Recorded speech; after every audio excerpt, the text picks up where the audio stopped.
Up in Clause 2, the chairman may postpone further proceedings today on the question of approving any measure or matter or adopting an amendment for which a recorded vote is ordered. Now recognize the gentleman from Kansas to lead us in the Pledge of Allegiance. Pledge allegiance to the flag of the United States of America and to the republic for which it stands, one nation, under God, indivisible, with liberty and justice for all. Thank you, gentlemen. Pursuant to notice, I call up H.R. 59, the Mens Rea Reform Act of 2025, for purpose of a markup and move the committee reported favorably to the House. The clerk will report the bill. H.R. 59. Without objection, the bill will be considered as read and open for amendment at any point. The chair now recognizes the gentleman from Arizona, Mr. Biggs, for an opening statement. Thank you, Mr. Chairman, and I appreciate you bringing this bill forward today. In 2010, the Heritage Foundation and the National Association of Criminal Defense Lawyers published a report titled, "Without Intent, How Congress is Eroding the Criminal Intent Requirement in Federal Law." And I would ask for unanimous consent. That'd be... Without objection. Thank you.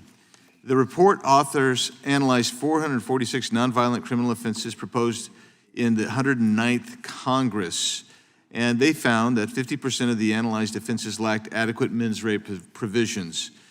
In 2021, they followed it up, same group, National Association of Criminal Defense Lawyers and the Heritage Foundation, and they found that the trend continues. And only thing different being that maybe even more bills are being passed without adequate mens rea requirements.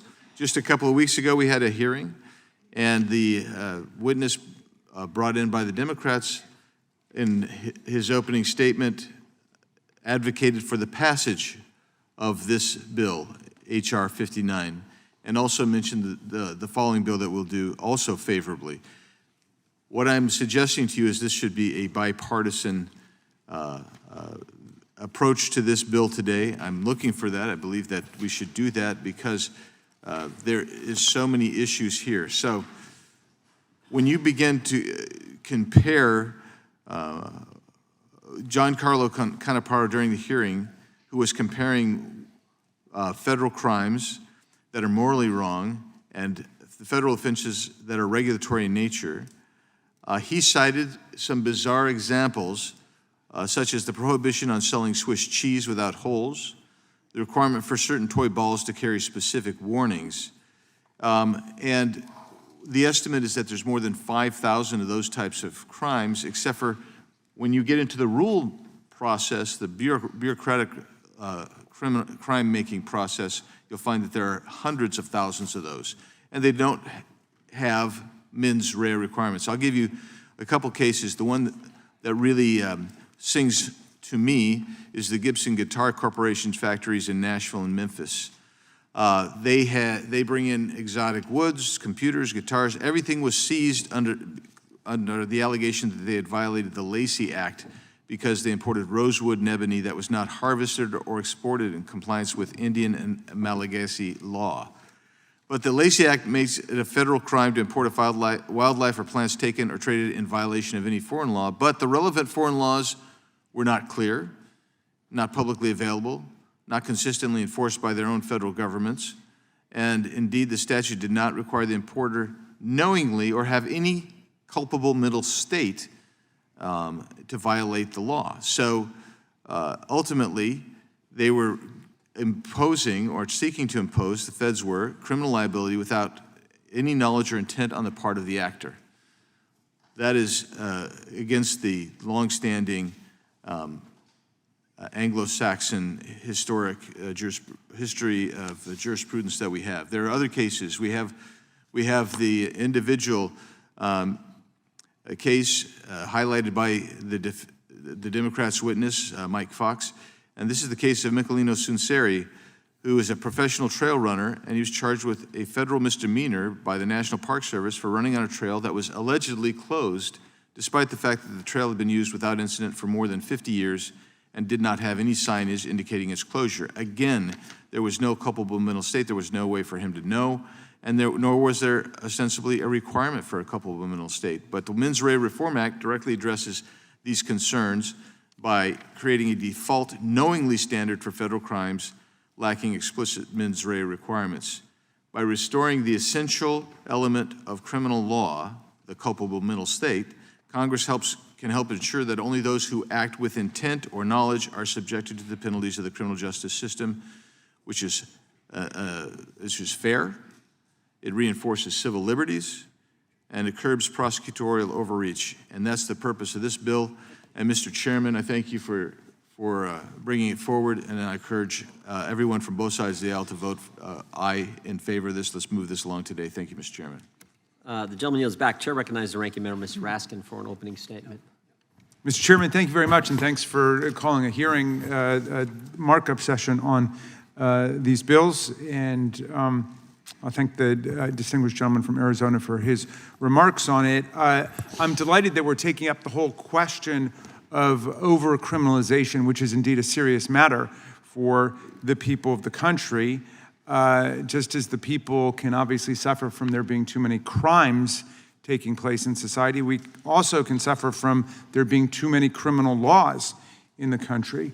Everybody knows the basic legal dictum that ignorance of the law is no excuse. That's not going to get you out of prosecution for an offense that you didn't know about it. On the other hand, if we have tens of thousands of laws, nobody can know what all of the laws are. And so it is essential to a society based on ordered liberty and the rule of law that people have the chance to know what the laws are. Unfortunately, we have a couple of bills we're bringing forward today, including this one, the Mens Rea Reform Act and the End Endless Criminal Statutes Act, which put the cart before the horse, or put two carts before the horse. The horse is the one that we all agree on, the Count the Crimes Act, being done on a bipartisan basis by Mr. Roy and by Ms. McBath. Let's determine what the problem is. What's the scope of the problem? What are all of the criminal laws that are out there? It's remarkable that we have no inventory. We have no basic understanding of what all of them are. Now, in a bunch of those, I would agree with the gentleman from Arizona that we should alter the mens rea to make sure that there is a knowledge level of culpability there. In others, that would undermine the law and undermine public safety if we were to do that. And that's why we need to put them all together to figure out what is actually the landscape we're dealing with. Unfortunately, I'm going to oppose this law. It is, or this bill is premature to bring it forward right now. And in fact, in a number of fields, we need stronger anti-corruption laws and anti-fraud laws as we're living through a period of tremendous corruption and fraud and scams that are taking place against our people. And we would want to scrutinize very carefully what the abolition of the mens rea or the current culpability standards would mean, and to replace it with a higher level of culpability with a knowing level of mens rea. But we've seen a weakening of the laws against fraud and corruption, and we should be moving in the other direction. 15 years ago, the Supreme Court overturned the conviction of Jeffrey Skilling, the Enron CEO, whose massive fraud and conspiracy scheme wiped out billions of dollars in employees' retirement savings and shareholder equity.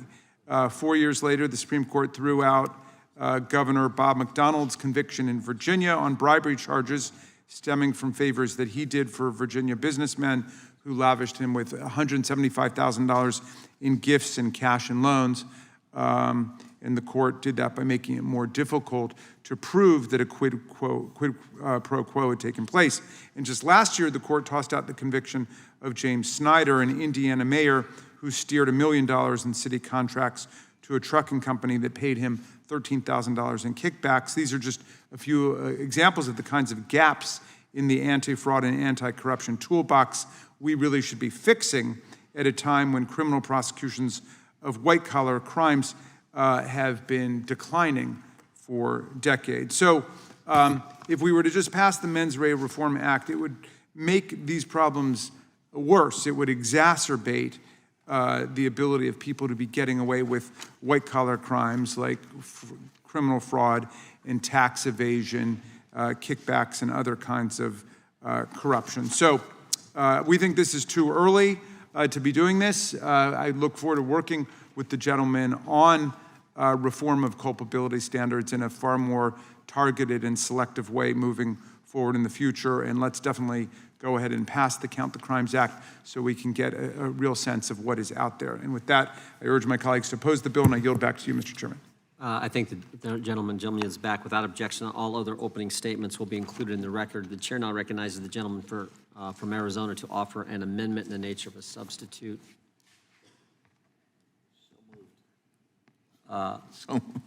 Yes, I make the motion to.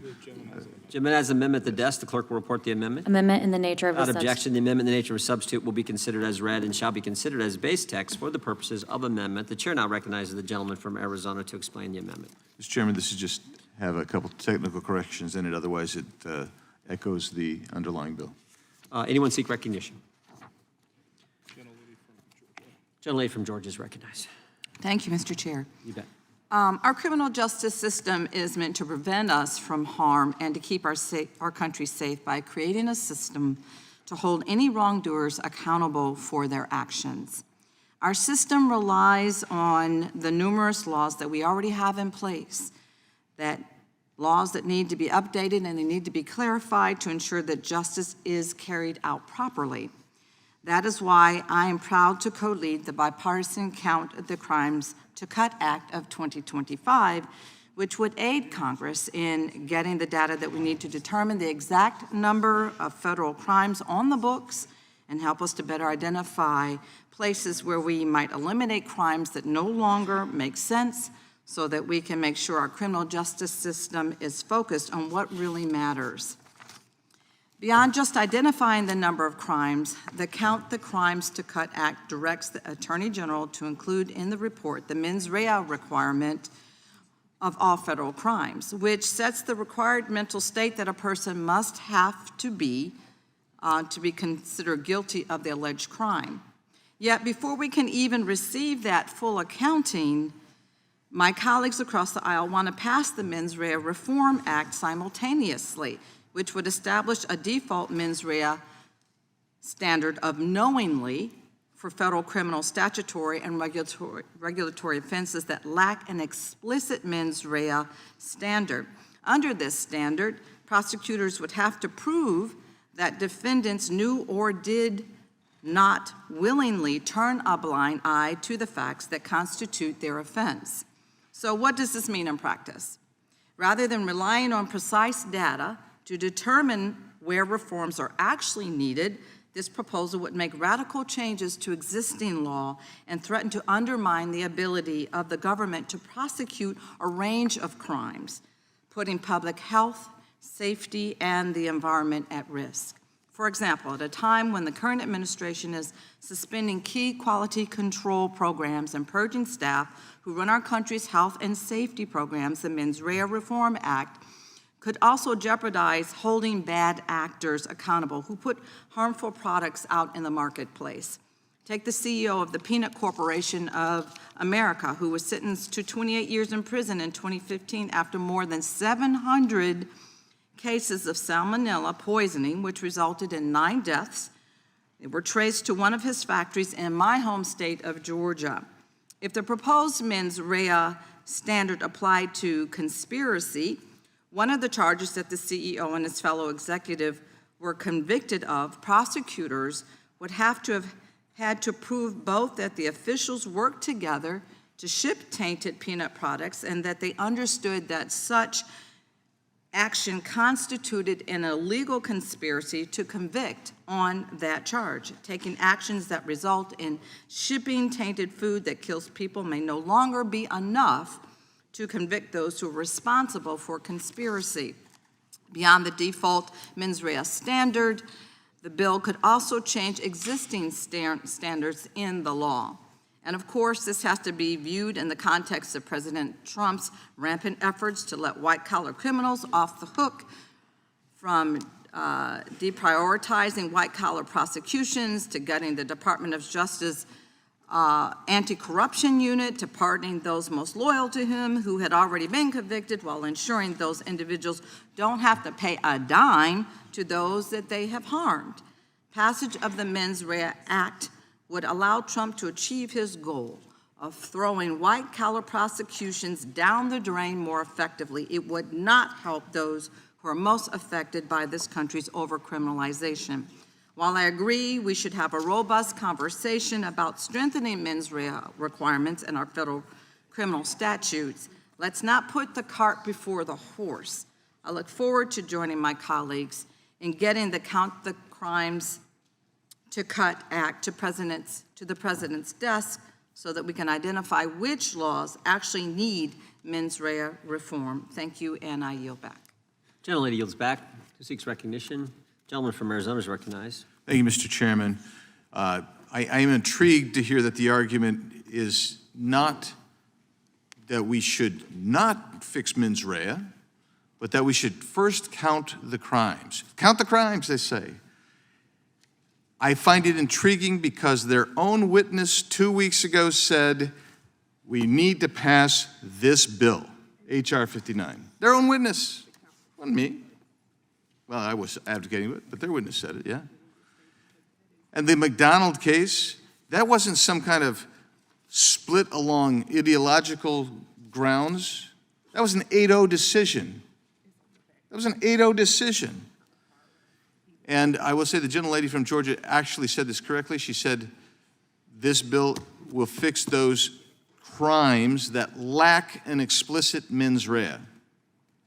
That's right. And how many of those are there? Hundreds of thousands. There are more than 5,000 federal crime statutes. Right, but there are over 300,000, and the CRS, when we've inquired multiple times, said we cannot even count the number of regulatory crimes. So while you're busy counting them, how many years will go by with no mens rea? I want you to think about what that means. That means effectively strict liability then. That's what you're defaulting to in the American criminal system, the federal level. We're going to default to strict liability because we have no idea what these mens rea are. And what our bill does, what this bill does, is this corrects that.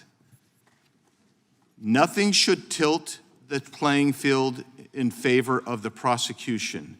That is antithetical to the American system of jurisprudence and criminal law. You are innocent until proven guilty. And the very idea that you're going to default to a strict liability standard is absolutely, it's outrageous, quite frankly. Outrageous. Because the bottom line is you need to actually, in most cases, have some kind of mental culpability. It might be criminally negligent, maybe it's recklessness, but most often it's going to be knowing. Most often it's going to be knowing. That's why the states, which is almost every state that adopted the Uniform Criminal Code 30, 40 years ago, that's why they had the 4 culpable mental states in there. Because that is the burden of the prosecution in those acts. So you get the actus reus, then you get the mens rea. So while you're counting the laws, how many people will be prosecuted effectively on strict liability when the mens rea, the appropriate mens rea, would be knowing? And I did get a kick out of this one, that if you insert a culpable mental state into a federal crime, that somehow that's exacerbating the problem. I mean, how so? How so? That the state would have the burden, the ungodly burden of saying this person knew that the path that they're running on was a closed path, and so we can charge them with a crime. Even though we didn't ever have it marked, and we had a path there that had been used for 50 years. That's the kind of stuff where you go, what are you thinking? What are you thinking? This is the American jurisprudential way of holding people accountable for criminal culpability. And that typically is you got to prove the actus reus, you got to prove the culpable mental state. Everybody knows when you're prosecuting a case, You're counting the elements, you're looking at every element of the crime, and you're going to prove every element of the crime, and you're going to do it systematically. That's what you do. But here, we're saying, what the Democrats are saying today is, well, we think what should happen, there's literally hundreds of thousands of crimes with no mens rea in it. So what we want to do is count those first.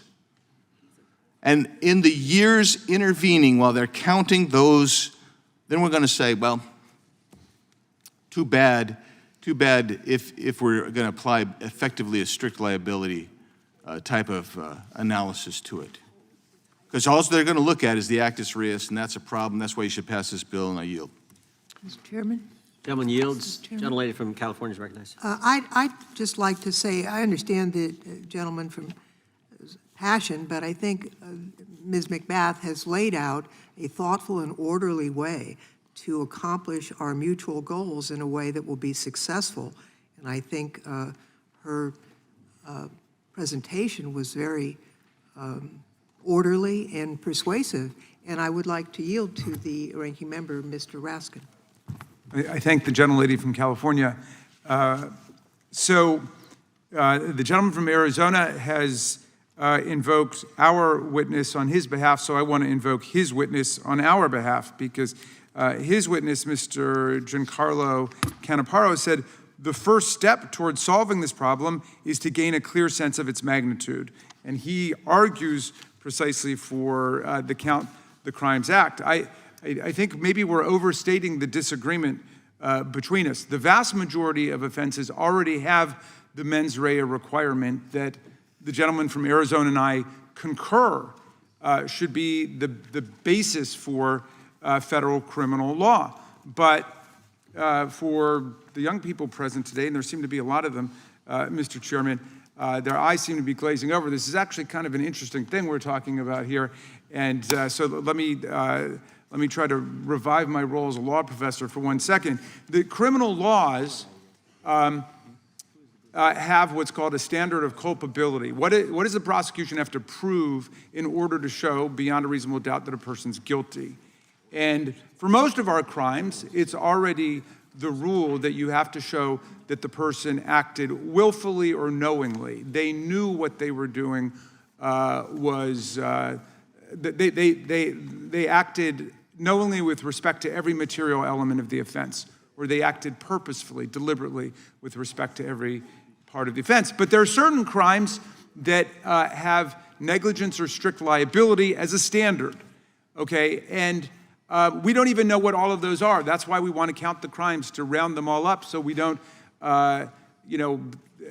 engage in an exercise of pin the tail on the donkey where we're blindfolded and we're just saying, well, let's assign this level of culpability to particular offenses without knowing it. Well, what are some of the strict liability offenses? Well, one of them is selling alcohol to minors.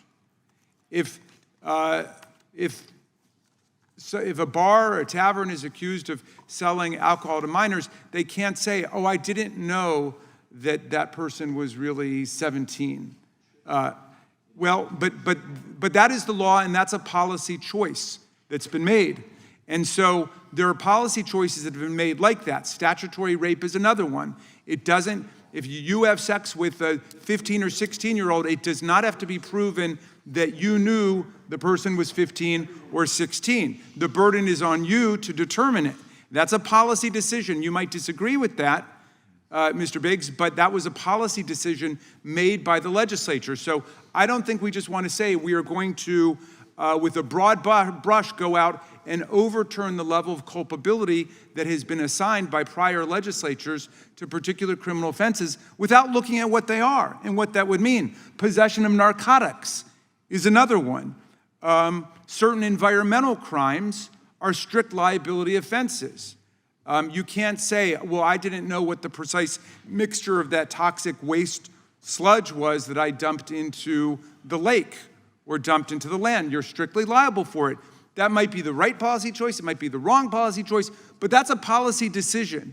And now the suggestion is, before even creating an inventory of all of these criminal offenses, we're just going to overturn what the existing level of culpability is built into the statute. And that's just a very, I think, a reckless way to go from a legislative perspective. Let's inventory what all the crimes are. Let's count them up.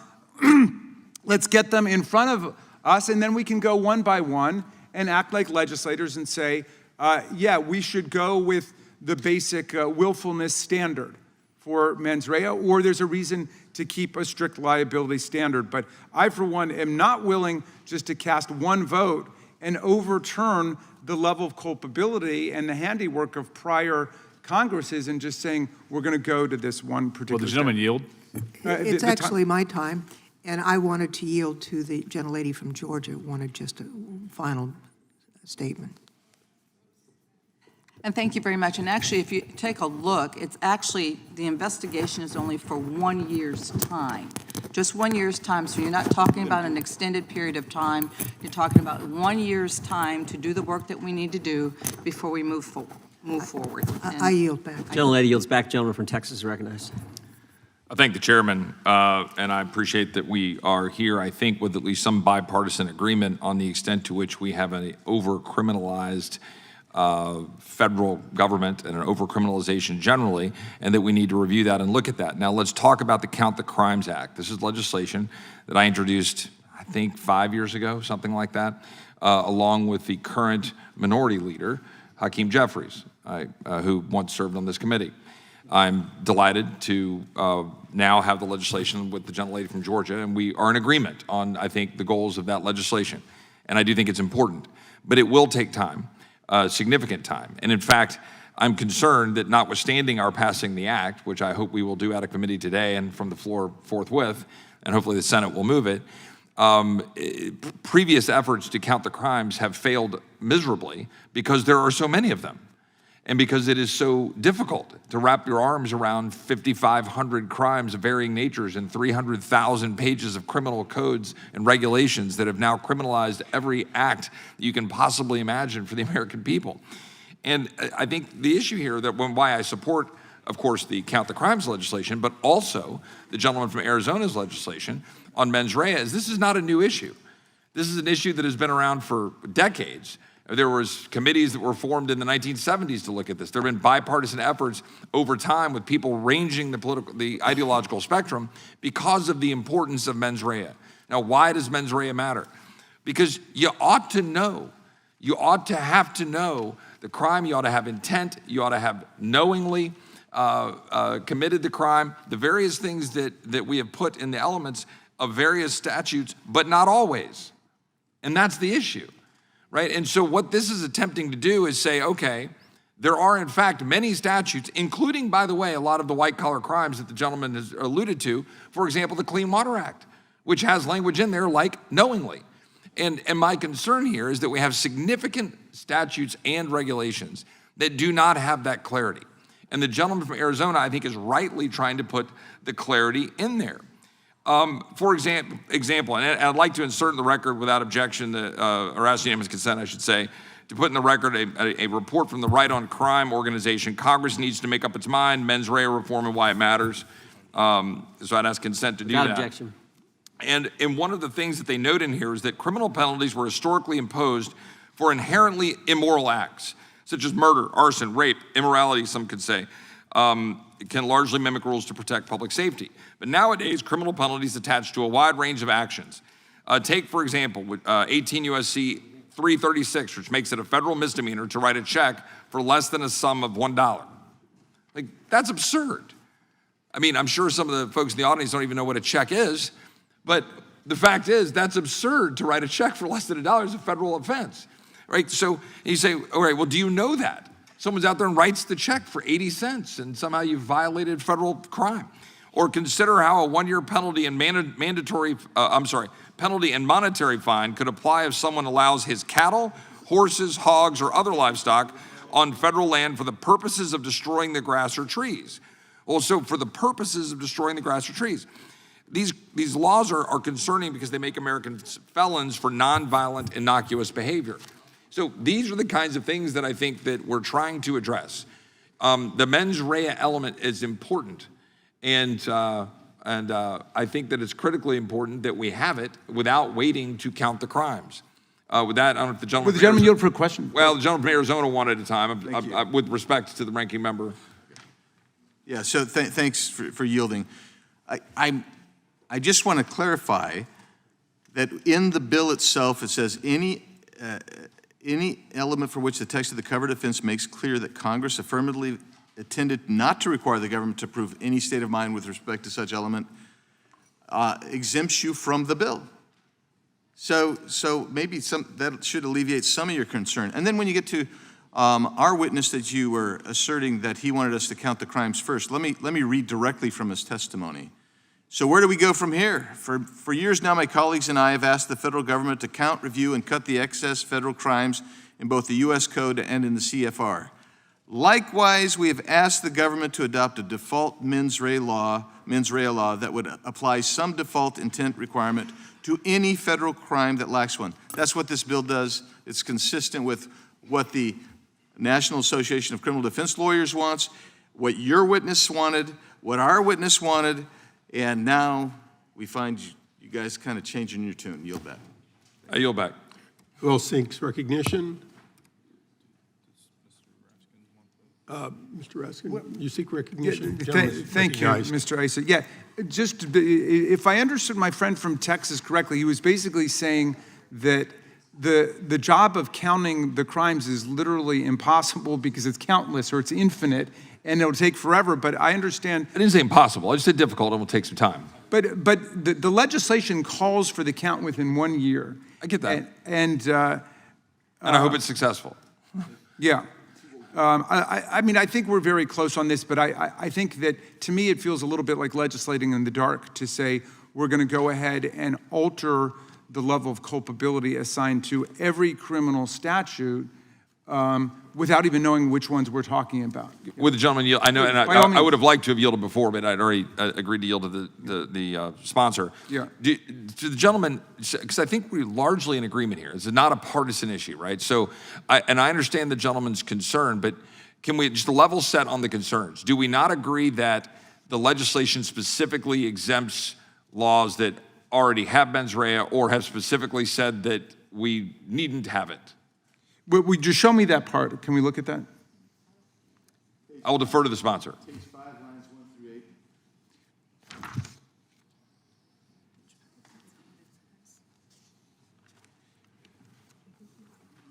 Would the timekeeper please suspend the time for a moment? Yeah, it makes clear that. And it's the ranking member's time. I've yielded back to him. Yeah. So, the prior language says at the bottom of 4 shall not apply with respect to any element for which the text of the covered offense makes clear that Congress affirmatively intended not to require the government to prove any state of mind with respect to such element. And if the gentleman doesn't think that suffices, then we could try to modify that. But I would think that I read it as sufficing. Well, what if the Congress affirmatively intended for the government to prove negligence? In other words, negligence is a lower standard of culpability than willfulness, but it's higher than strict liability. So that seems to slip out of there, right? And that there are. Would you yield for just a question? Yes. Would it not then specifically say in the text negligently, and thus this language would be otherwise sufficient? Well, but that's what I just don't know. I'm not, because negligence is not is not acting reasonably. So that's not exactly a state of mind. So yeah.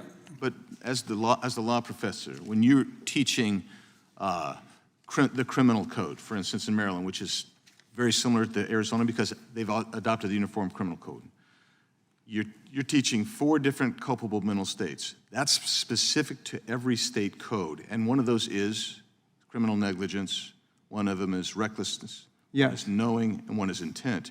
So yeah, you're dealing with those culpable mental states, but you're also not talking about strict liability too much because a strict liability statute typically will say it's a strict liability. It will have indicia in it, just like it would on recklessness. I guess my question for you is negligence a state of mind or is it not a state of mind within the terms of this legislation? I think that case law is pretty clear that it's treated as a state of mind. Okay. I guess this is what makes me nervous just about legislating in advance with respect to a number of statutes, and I do want to point out to my friend, this is a minority of statutes. The vast majority of them either have a defined willfulness standard or that's imputed by the courts. So we're talking that it should not be that hard to count these up and look at them, and then we can make a specific judgment about whether negligence or strict liability or some other standard is appropriate. Just two quick points. An example of this would be 18 USC 1115, which talks specifically of, say, misconduct or negligence. It says it in there, but that's the statutory. So when you reference and you say, it shouldn't be that hard, ask Congressional Service, CRS, ask them, why don't you, how many statutory vis-a-vis regulatory crimes there are. And they told us multiple times when we asked, there's more than 300,000. They have no idea how many there are. And that means that to count them within a year, for a year, you're not going to have you won't have a mens rea status in most of those, number one. Number two, when you don't get them all counted within a year, what happens then? You're going to keep doing it that way and still go without a mens rea requirement that basically everybody who practices in this area has said you need a mens rea standard. Well, but I guess my response I is... ask unanimous consent. The gentleman have an additional 1 minute without objection. Thank you, Mr. Chairman. Look, I think we should give it a try, and we should see if we can actually inventory the statutes so we can look at them to see what we're talking about, because otherwise, to me, it feels like we're legislating in the dark.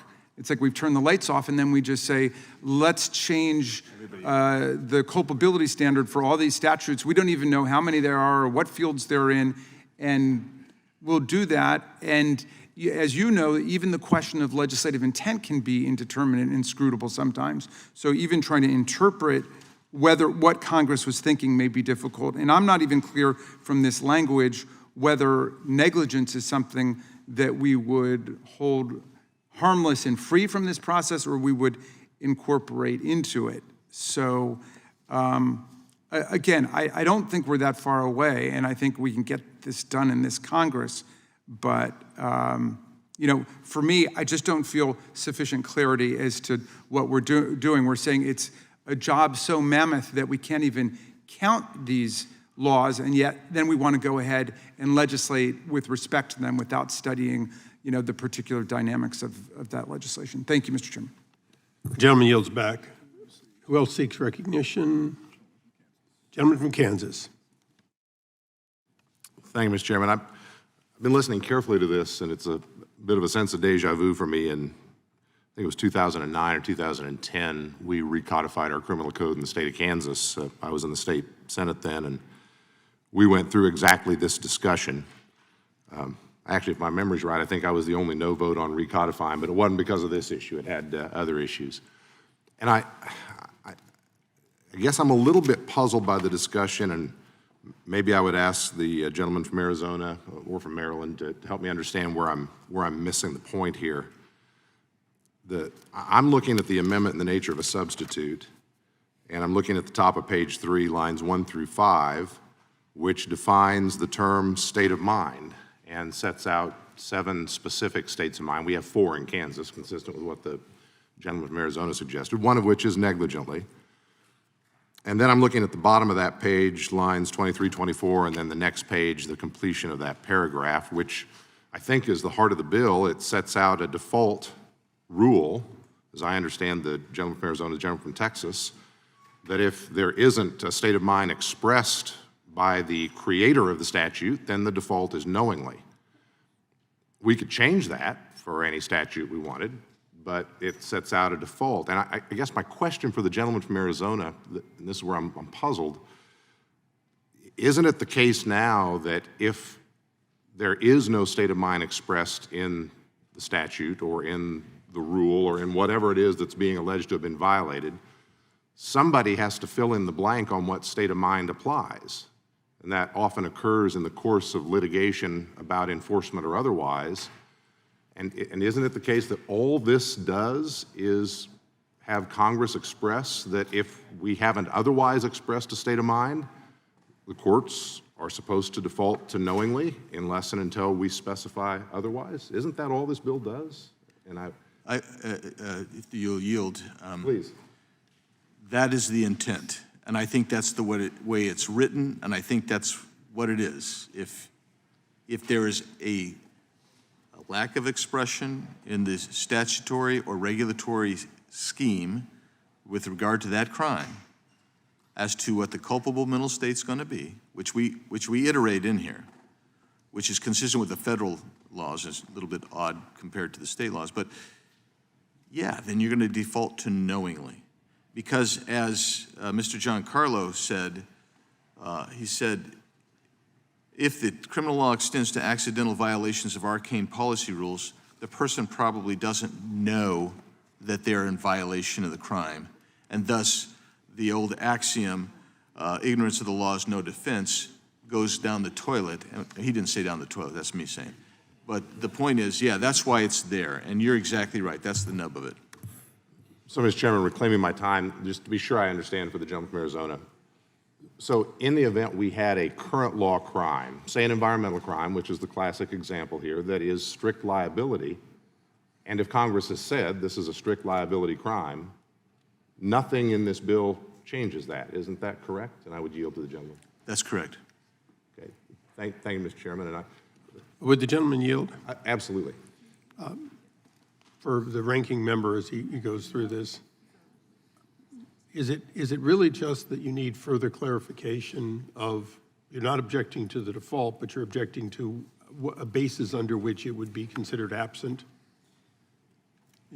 Yeah, thank you. And to go to the gentleman's question, I understood the current rule to be that the courts will say, if there's silence in the statute, that willfulness is the general standard now, so that knowledge or deliberate purposeful action are already required. I understood the purpose of this bill to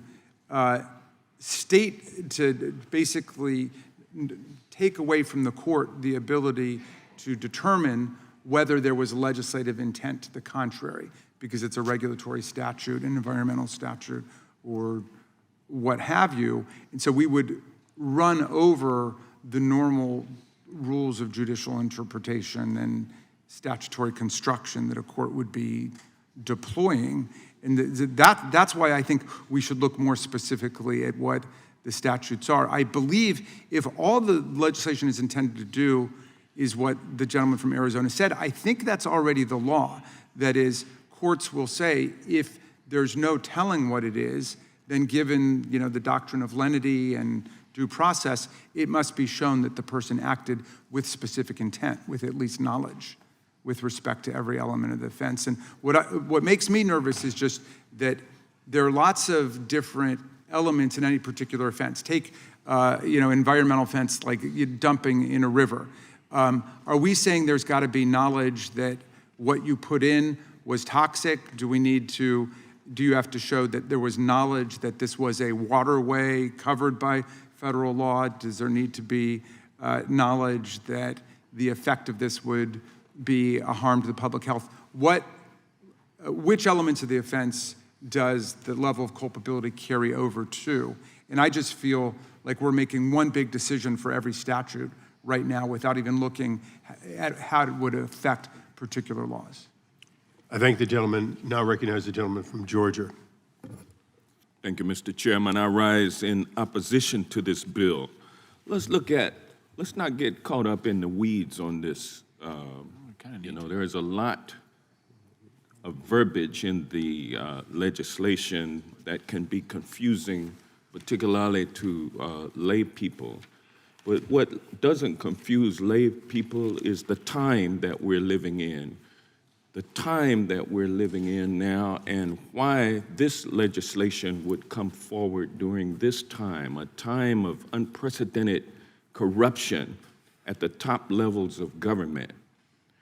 and at a time where Congress has shirked its responsibility to be a check and balance on the executive branch, and instead is simply a rubber stamp to an authoritarian. And this authoritarian with a playbook, Project 2025, knows exactly what he wants from Congress, and Congress so far has been pretty complicit in carrying out his bidding. And as a former criminal defense attorney, I might seem like an easy yes on this bill, but this bill is not about giving everyone a fair shot in the justice system.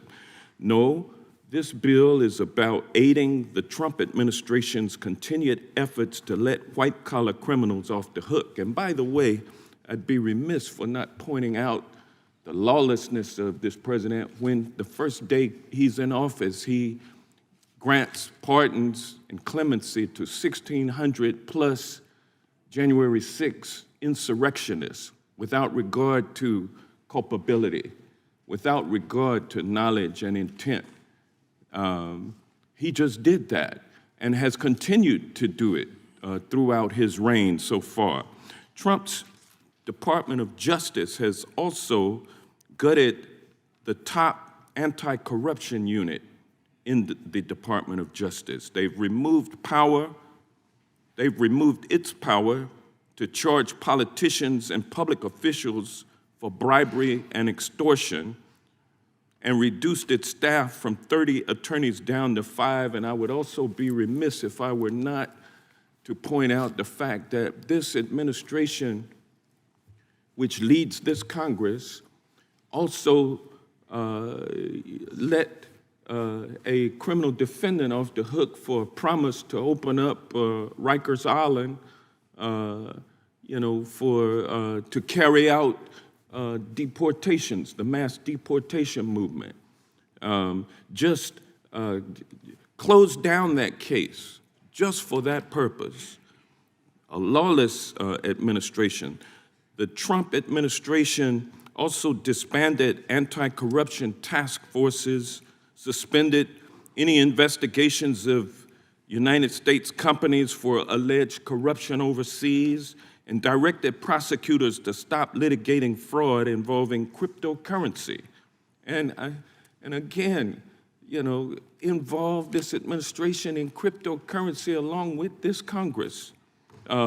This bill is just a handout to Trump's cronies who do not want to be charged with crimes like tax evasion as we pass a massive tax cut for the wealthy at the expense of the poor. It's a giveaway to corporate fat cats who want to line their pockets by polluting our air and our water to cut their costs.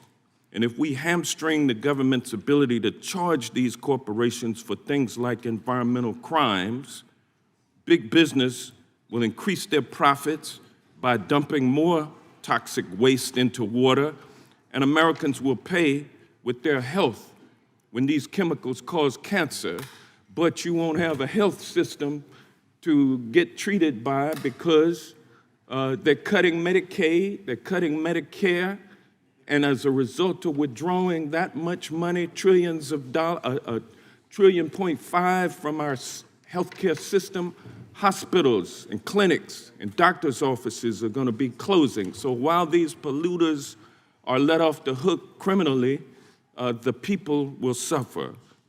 So let's look at this bill holistically. Let's look at it at this time when it's being introduced, and let's ask ourselves, why now? This is not a serious effort. I'm in favor of bipartisan criminal justice reform, but this is not it, and I urge my colleagues to oppose this bill, and with that, I yield back.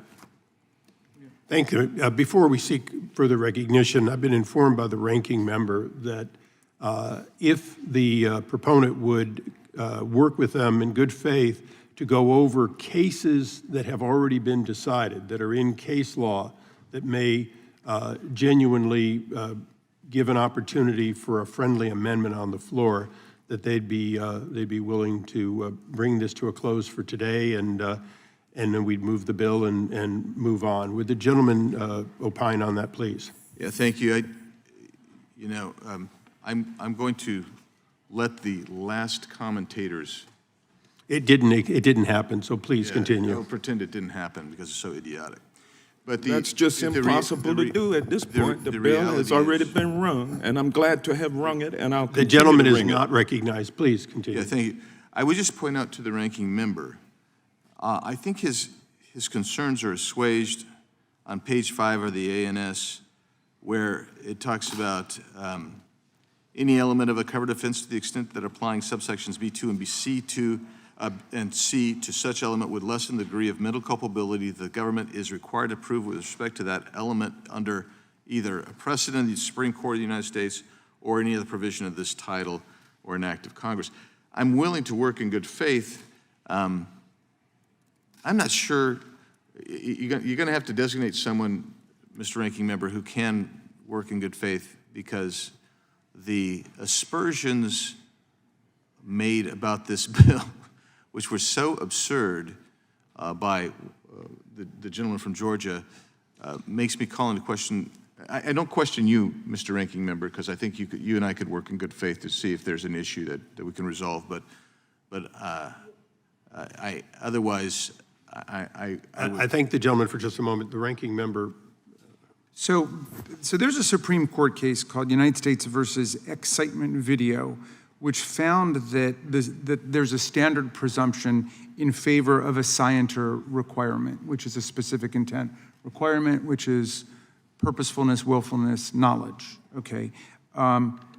Unless there's a contrary congressional intent that's been indicated. So that's, I think, the burden of the legislation, and I think it's the current law.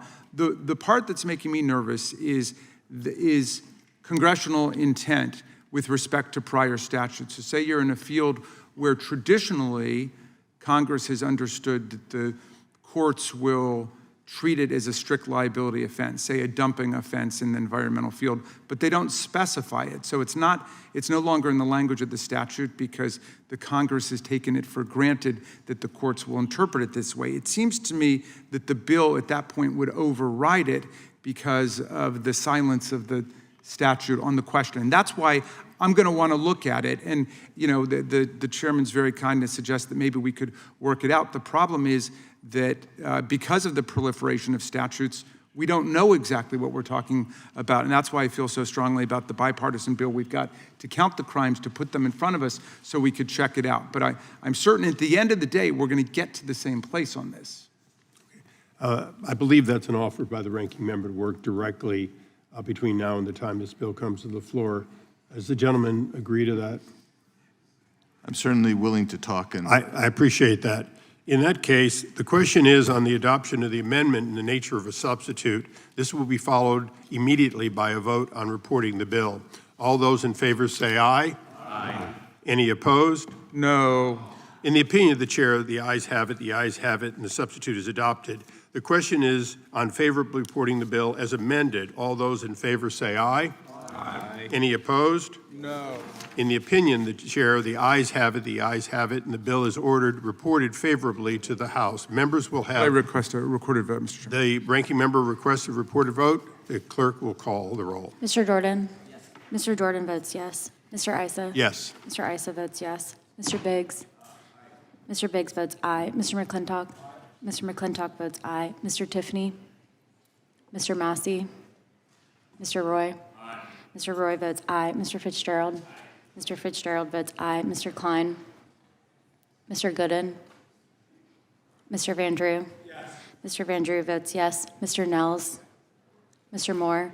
Mr. Moore votes yes. Mr. Kiley? Ms. Hageman? Ms. Lee? Mr. Hunt? Mr. Fry? Mr. Grothman? Mr. Knott? Aye. Mr. Knott votes aye. Mr. Harris? Aye. Mr. Harris votes aye. Mr. Onder? Aye. Mr. Onder votes aye. Mr. Schmidt? Aye. Mr. Schmidt votes aye. Mr. Gill? Aye. Mr. Gill votes aye. Mr. Baumgartner? Aye. Mr. Baumgartner votes aye. Mr. Raskin? No. Mr. Raskin votes no. Mr. Nadler? No. Mr. Nadler votes no. Ms. Lofgren? Ms. Lofgren votes no. Mr. Cohen? Mr. Johnson? Mr. Johnson votes no. Mr. Swalwell? Mr. Liu? Mr. Liu votes no. Ms. Jayapal? Mr. Correa? Ms. Scanlon? Ms. Scanlon votes no. Mr. Neguse? Ms. McBath? Ms. McBath votes no. Ms. Ross? No. Ms. Ross votes no. Ms. Ballant? Ms. Ballant votes no. Mr. Garcia? Mr. Garcia votes no. Ms. Kamlager-Dove? Ms. Kamlager-Dove votes no. Mr. Moskowitz? Mr. Moskowitz votes no. Mr. Goldman? Ms. Crockett? Ms. Jayapal, you are not recorded. Ms. Jayapal votes no. Mr. Gooden? Mr. Gooden votes yes.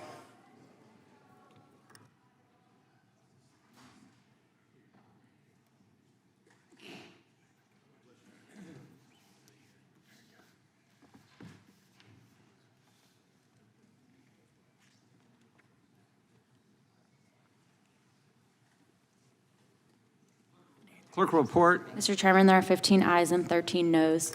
The amendment nature substitute is adopted. The ayes have it, and the bill is ordered to be reported favorably to the House. Members will have 2 days to submit views. Without objection, the bill will be reported as a single amendment in the nature of a substitute incorporating all adopted amendments, and staff is authorized to make technical and conforming changes. Pursuant to notice, I call up H.R. 98, the End Endless Criminal Statutes Act, for purpose of markup. I move that the committee reported favorably to the House. The clerk will report the bill. H.R. 98. Without objection, the bill be considered as read and open for amendment at any point. The chair now recognizes the gentleman from Arizona, Mr. Biggs, for an opening statement. Thank you, Mr. Chairman.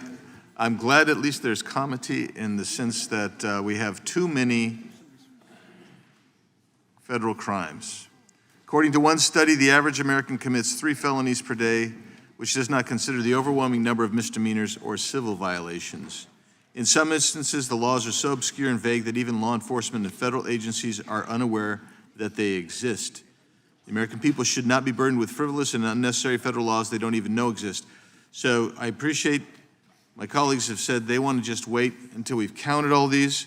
This bill is just to highlight several of these most egregious and crazy felonies that exist there and to eliminate them. That's what you can do. You can eliminate some of those crimes. So here's what you're going to be eliminating.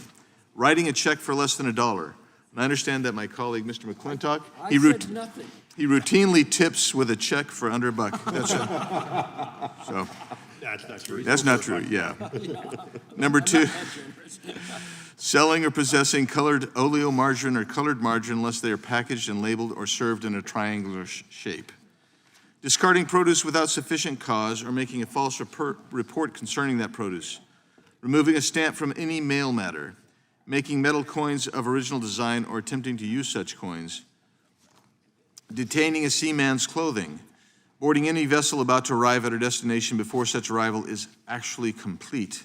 And the last one here, sledding on the Capitol grounds when the Capitol Police are directed to prevent any portion of the Capitol grounds from being used as a playground. These are absurdist, overreach, they're crimes, and this bill would repeal those. It's that simple. I yield back. Gentleman yields back. The chair now recognizes the ranking member, Mr. Raskin, for an opening statement. Thank you, Mr. Chairman. So as I understand the gentleman's legislation, it's an attempt to preempt or perhaps foreshadow what might happen once we actually pass the Count the Crimes Act. At that point, we would be able to make a holistic, comprehensive judgment about certain statutes which maybe should just be retired completely. We should repeal them. They should be altered. They should be subsumed. They should be merged or what have you. It looks like, if I'm understanding the gentleman correctly, he's gone through some of them and is intending to make a handful of changes to them.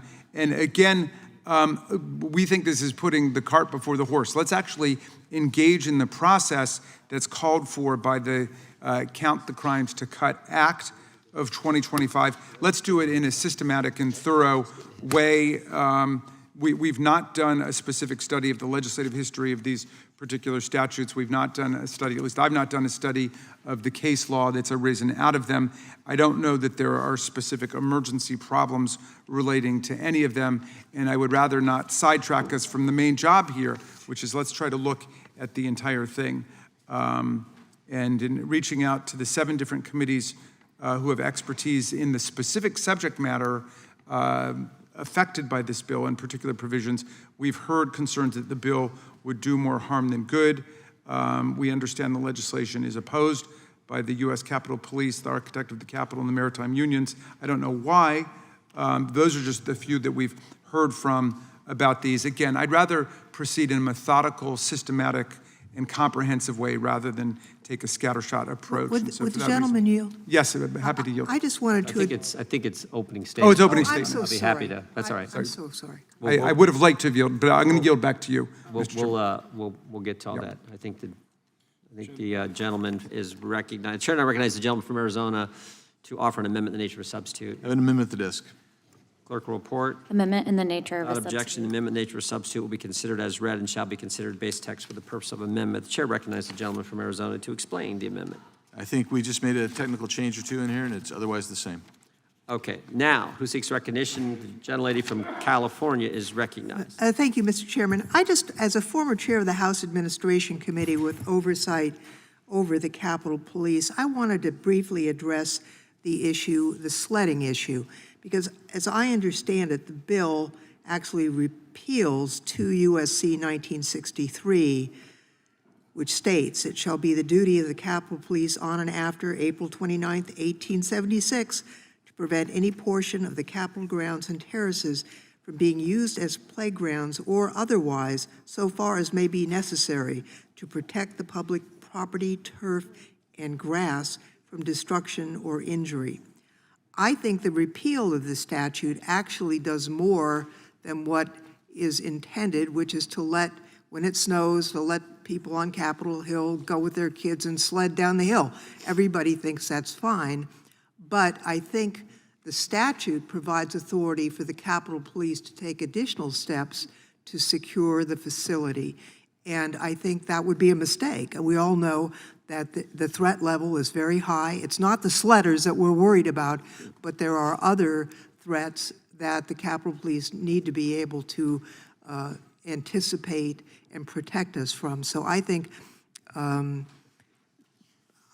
concerned about this provision, and I'm also concerned, I represent an area with well, it's the lettuce bowl of the world. I mean, Salinas Valley produces most of the lettuce and spinach consumed in the United States. What would be making a false report concerning produce constitute? There's a very intricate system set up that is supported by health officials as well as growers to identify problematic produce. I mean, it's, you know, you can get a toxic in produce, you know, despite your best efforts. You know, birds fly overhead and you know, poop on the lettuce, and you can't necessarily, you know, protect against that, and yet it could have a health implication. So I would like to know a lot more about this before I could say yes to it, in addition to the Capitol Police issue. And with that, Mr. Would the gentlelady yield? I would be happy to yield. Thank you so much for that detailed microscopic inspection of what this big bill would do with respect to that particular law, because I think there are 9 or 10 different laws that would be affected in the same way. The gentleman started off with the reference to writing a check for less than $1. And again, we haven't studied this, we haven't had a hearing on about it, so I'm just reading from the language of the statute, but the statute itself appears to be about counterfeiting. Whoever makes, issues, circulates, or pays out any note, check, memorandum, token, or other obligation for a less sum than $1 intended to circulate as money or to be received or used in lieu of lawful money shall be fined or imprisoned under this title. So I don't think that the intended prohibited conduct is writing a check for less than $1. It's counterfeiting for less than $1. And again, I don't know the legislative history to determine why they needed to do it for under $1. Maybe it was $1 and above, and then people were creating false coins, counterfeit coins, or what have you. In any event, we haven't studied it, we haven't looked at it, and that's the problem with putting the cart before the horse. That is, rushing to get to the end of this process. Believe me, I'm as eager as all of my colleagues to find out, all of the unnecessary, antiquated, outmoded, outdated, obsolete, obsolescent laws that are out there. Let's get it done. Let's go through it. Let's repeal the ones that we no longer need. Let's merge the ones that can be merged, and let's keep the ones or improve the ones that we don't. But the problem is that we haven't done the study yet. Reclaiming my time, the gentleman raises an additional issue, which is it's less than $1, but what would be the impact on crypto that declines in value? I think that's, we're in a big debate on what to do in regulatory mode on the crypto industry.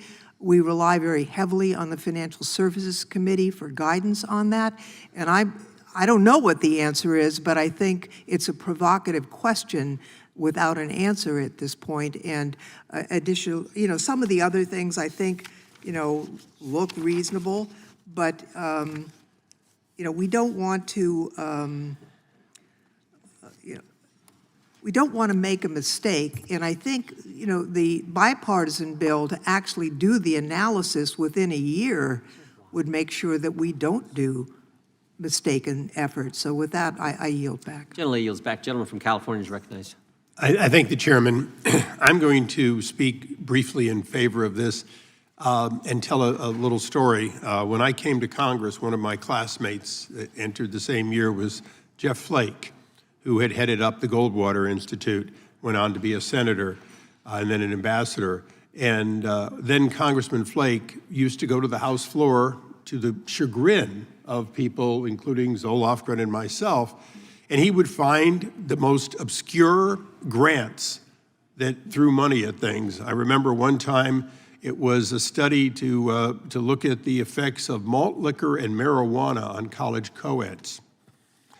Now, there were some who thought that it needed to be studied further, but none of us that went to college had any doubt. But he found these. He once found one about the perfect Christmas tree, to the chagrin of the North Carolina delegation. Each time we voted those on the floor, the one thing we discovered was there was merit to finding anecdotal examples of things that were not necessary. And Congressman Flake said to me one time, well, I used the there but for standard. There but for this grant, there but for this bill, would we somehow have a disaster? And I would take, for example, here today, there but for a specific rule on the ability to stop sledding in these winters we no longer seem to have enough of for sleds to occur, but there but for, would the Capitol Police be unable to stop sledders?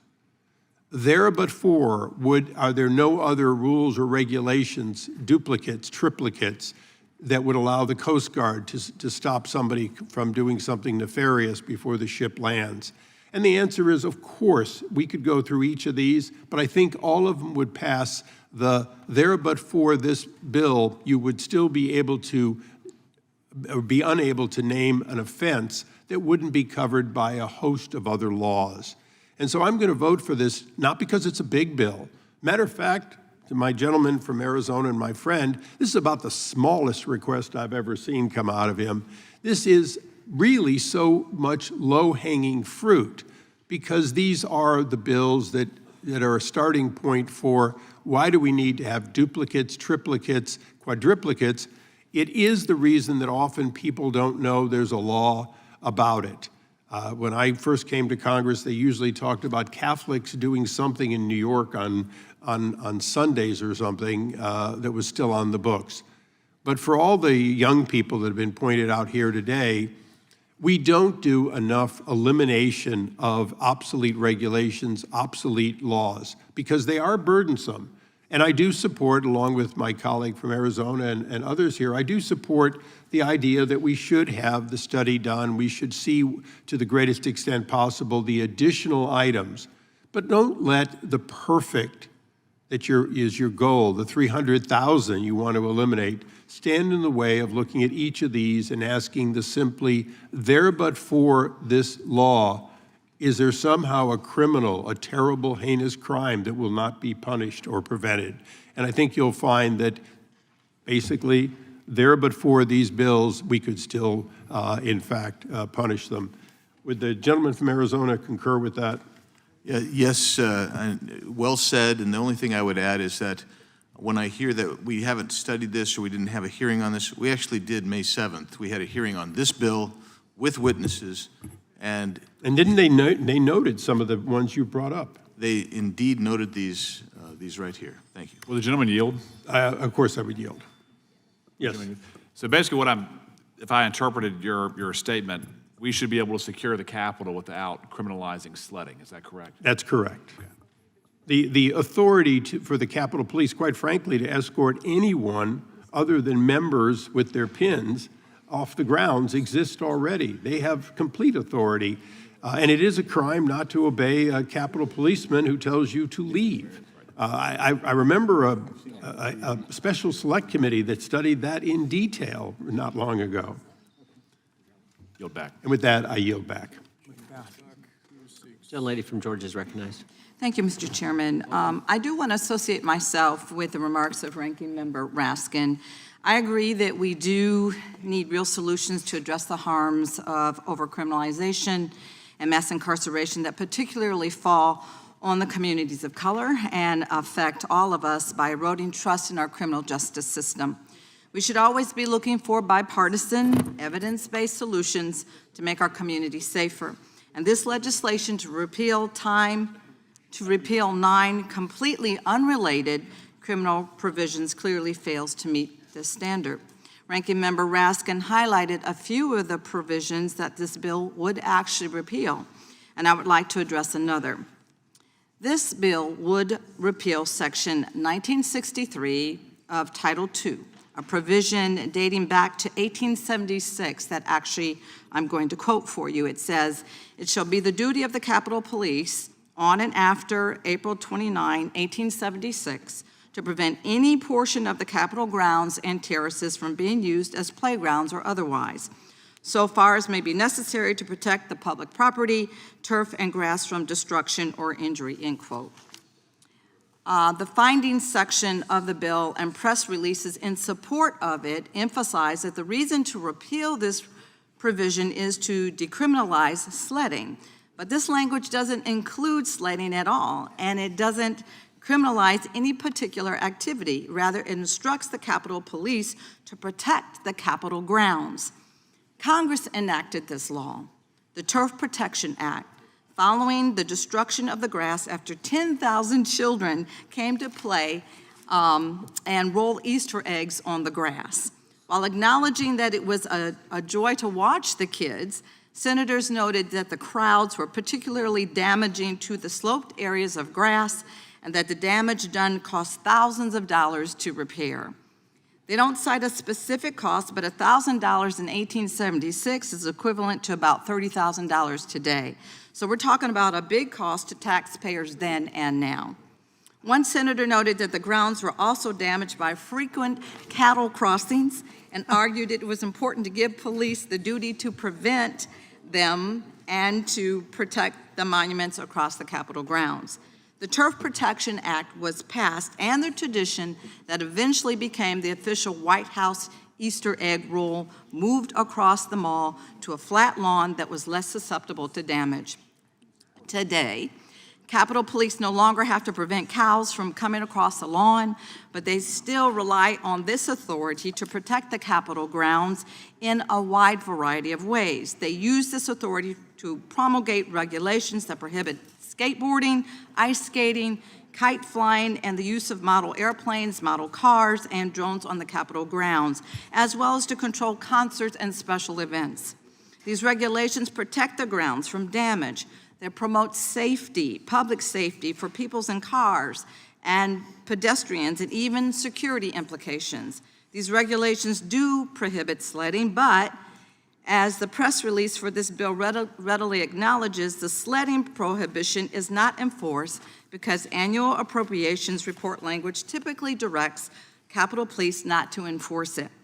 It is our understanding that both the Capitol Police and the architect of the Capitol oppose this legislation because they're but for repealing this law, which has been in place for almost 150 years, would limit this ability to protect the grounds and leave them with no recourse if damage occurs. Since the bill's sponsor agrees that no one is convicted of sledding, this bill is a solution in search of a problem when it comes to sledding, and importantly, it is no solution at all with respect to overcriminalization and mass incarceration. I oppose this legislation, and I encourage Would the my gentleman colleague- yield? Yes, I yield. I'd just like to thank you for that history lesson. It was very interesting. I think, mostly, we could say sledding should be permitted unless the police feel that there's a security issue that would prevent it. That would be something we could all agree to. But the fact that the Capitol Police, charged with protecting us, oppose this should be a warning to us that this is more problematic than it's being discussed. And I'm sure that that's not the intent of the author, but we ought to pay attention to the law enforcement people who oppose this while understanding we're not opposed to the sledding. And I thank the gentlelady for yielding. Absolutely. I think we ought to pay attention to law enforcement. They are here to protect and serve this Capitol, and every single one of us here every day. And with that, I yield back. Gentlelady yields back. Who seeks recognition? Mr. Johnson? Or the gentleman from Florida, I'm sorry. Thank you, Mr. Chairman. I was listening to the ranking member talking about, like going through things and doing like a comprehensive review. And then it dawned on me that Governor Biggs had accomplished something big today, which was this is the first bill they've brought on efficiency. Took 6 months to do efficiency, talked a lot about efficiency. So I just want to congratulate Representative Biggs and the Republicans for finally doing something efficient. You're shrinking some statutes. It's small, but you got to start someplace. I mean, Lord knows you didn't make the Newark airport more efficient, or FEMA, or Congress. No, so I just wanted to give you your moment, that you're leading it off, and I think the folks in Arizona can look forward to this leadership for you on efficiency. Will you yield? Sure. Yeah, I appreciate that. I appreciate the acknowledgement that this bill is making things more efficient. I do find it ironic, though, that all the Democrats oppose that kind of efficiency, and it's actually for the course. Reclaiming my time, we can disagree on how we make things more efficient, right? But I want to congratulate you that finally a Republican has said enough of this inefficiency we've been doing for 6 months. I finally want to do what we said we were going to do that we haven't done for 6 months. But now today's the day. So I just wanted to congratulate the governor. I think this will be a big part of his platform about trying to find ways where we can make government better for the people. So thank you. I yield back, Mr. Chairman. Gentleman from New Jersey is recognized. Real quickly, couldn't let it go. We mentioned Newark Airport. The problems in Newark Airport, just to be accurate though, and we're kind of having fun today with all of us, were there. I mean, when the responsibility of Newark Airport for air traffic control was shifted from New York to Philadelphia, back in the previous administration, they didn't make sure that the proper fiber optic was there. They had decaying copper. They had issues. They didn't have the STARS program, and they were not ready to deal with this increase in air traffic. So those problems, it's one thing, a problem can actually, rear its ugly head in one administration, but all and everything that led up to the issues there, including not the proper funding for the FAA that went on through a number of years in the past administration as well, were all there, all caused by the previous administration, and just to be accurate, had nothing to do with efficiency or lack of it. Would the gentleman yield? Time. I yield. It's funny because if we're going back to the previous administration, the administration before that, right, this 2 administrations ago, they had like infrastructure week every week, never passed an infrastructure bill, never did anything for any of the airports in America, even though we were always celebrating infrastructure week. So if we're gonna say previous administrations led us up to that point, America was not founded in the 2020 election. I will reclaim my time, and let me say that's why the gentleman from Florida should be, as Hubert Humphrey used to say way before our time, pleased as punch that right now there's a record amount of money going into the FAA and that all of these infrastructure issues are going to be dealt with and all the modernization needs to be done will be dealt with as well. So I'm sure the gentleman is pleased at that. And with that, Mr. Chairman, I yield back. Gentleman yields back. Gentleman from, I thought the gentleman from Georgia was trying to get in there. Gentleman from Georgia is recognized. Thank you, Mr. Chairman. I rise in opposition to this legislation. We've charged the Trump administration, which, by the way, I have reason to believe gives clearance to the meeting agendas in House committees under Republican control in this rubber stamp Congress. I'm sure that before these measures come to our attention, that they have to be cleared by the Almighty. I have reason to believe that that is the case, and so the Almighty is in support of endless criminal statutes, the act. Why would the Almighty be in favor of this act at this time, this act which seeks to address criminal statutes like writing a check for less than $1? Well, writing a bad check or a fraudulent check for less than $1, that should have some consequences. And I don't, you can write 1 million checks, you can write 1 billion checks for $1. You should be held accountable for writing 1 billion checks, just as you should be accountable for writing 1 bad check, even though it's for $1. But under this unprecedented corruption that we're seeing today, nothing is out of the question in terms of illegality, how far the Almighty will go in terms of illegality. Would he remove a stamp from any mail matter, which is another example given in this legislation that they want to rescind that criminal law? Making metal coins of original design, does that sound crypto to you?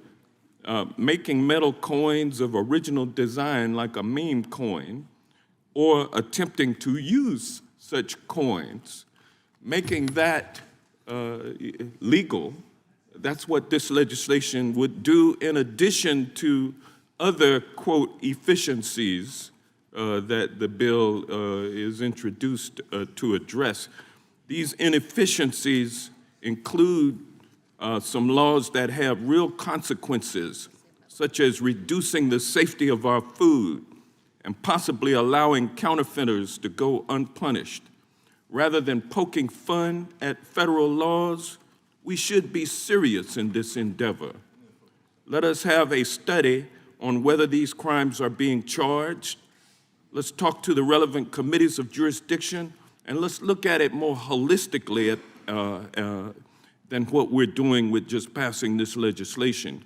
Clearly, these offenses are not the primary drivers of overcriminalization and mass incarceration.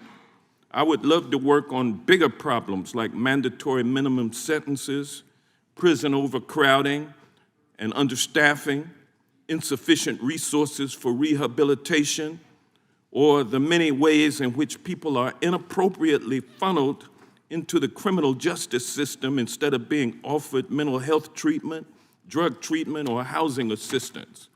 So let us focus on the real drivers of mass incarceration instead of passing a bill that has not been appropriately discussed or studied.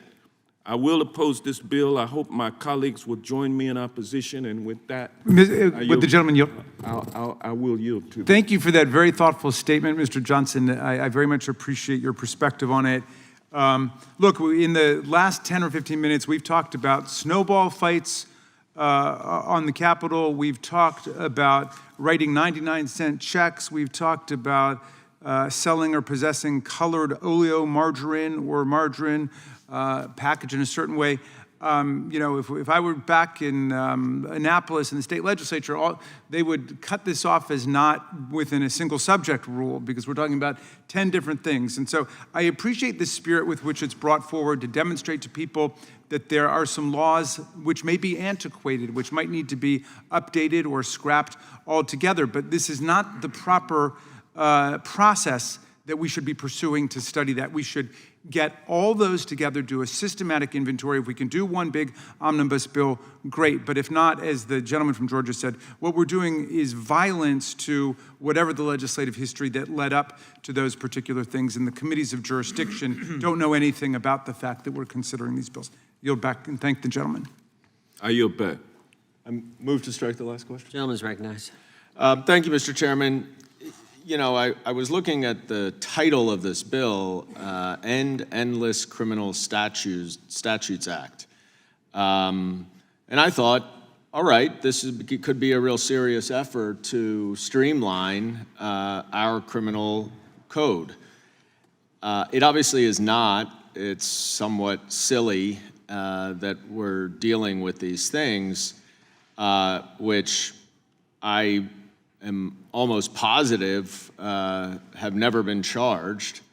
And we're not actually evaluating the crimes, the serious crimes that are out there that are not being charged.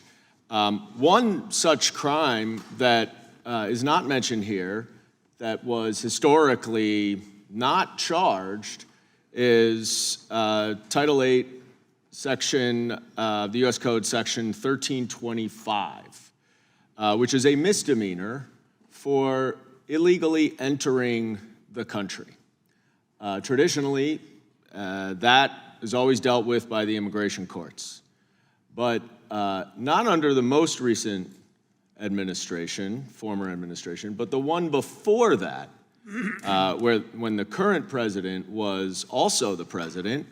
All of a sudden, that criminal provision was used repeatedly, and it was used solely so that criminal law enforcement agents could arrest people entering the country who have had no crime other than they entered the country, which they, understandably, there's a good argument they should not have done that, and that's why the immigration courts have dealt with that traditionally. But by being arrested, they were then put in a criminal jail, not immigration detention. And you cannot go into a criminal jail with your family. You have to go separately.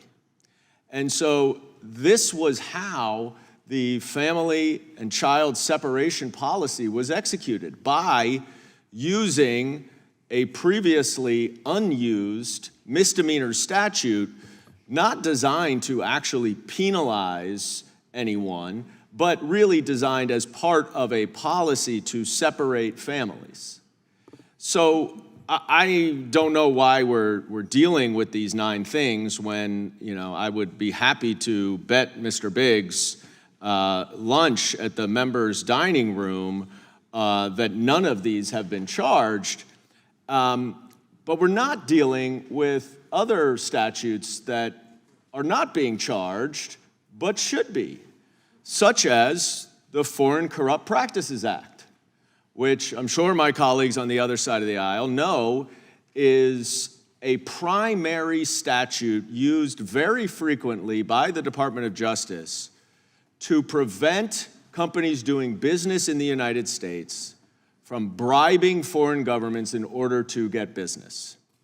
Now, that seems like an important statute, we should not be condoning and supporting companies doing business in America, including American companies, from using bribery to get business.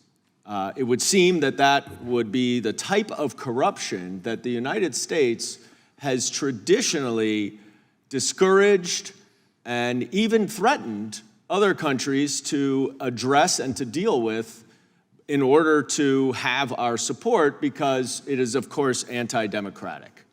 And yet this administration has actually made an announcement, an actual policy decision that it is not going to charge the Foreign Corrupt Practices Act. It has given license to any company doing business in America to bribe foreign governments to get business. It is condoning and supporting bribery, which is not surprising given how much, if bribery, the President of the United States is receiving for who knows what, we don't know. But the degree of corruption and grifting in this administration and supported by this administration seems much more serious than whether we're selling or possessing margarine or sledding on the Capitol grounds. And I yield back.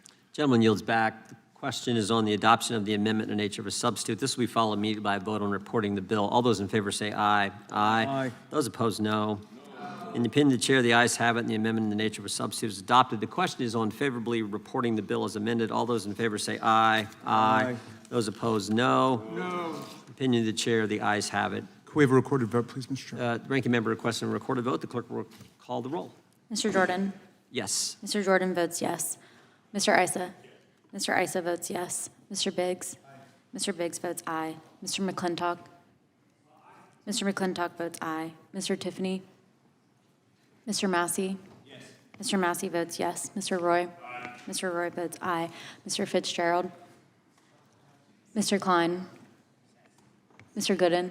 Mr. Gooden votes yes. Mr. Van Drew? Yes. Mr. Van Drew votes yes. Mr. Nels? Mr. Moore? Mr. Moore votes yes. Mr. Kiley? Ms. Hageman? Ms. Lee? Mr. Hunt? Mr. Fry? Mr. Grothman? Mr. Grothman votes aye. Mr. Knott? Mr. Knott votes aye. Mr. Harris? Mr. Harris votes aye. Mr. Onder? Mr. Onder votes aye. Mr. Schmidt? Mr. Gill? Mr. Gill votes yes. Mr. Baumgartner? Mr. Raskin? No. Mr. Raskin votes no. Mr. Nadler? No. Mr. Nadler votes no. Ms. Lofgren? Ms. Lofgren votes no. Mr. Cohen? Mr. Johnson? Mr. Johnson votes no. Mr. Swalwell? Mr. Liu? Mr. Liu votes no. Ms. Jayapal? Mr. Correa? Ms. Scanlon? Ms. Scanlon votes no. Mr. Neguse? Ms. McBath? Ms. McBath votes no. Ms. Ross? Ms. Ross votes no. Ms. Ballant? Ms. Ballant votes no. Mr. Garcia? Mr. Garcia votes no. Ms. Kamlager-Dove? Ms. Kamlager-Dove votes no. Mr. Moskowitz? Mr. Goldman? Mr. Goldman votes no. Ms. Crockett?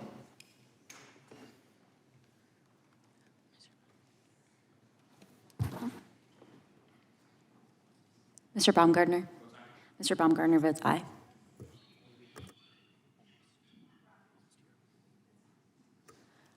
Ms. Crockett? Ms. Crockett votes no. Is that the one? Ms. Hageman, you are not recorded. Yes. Ms. Hageman votes yes.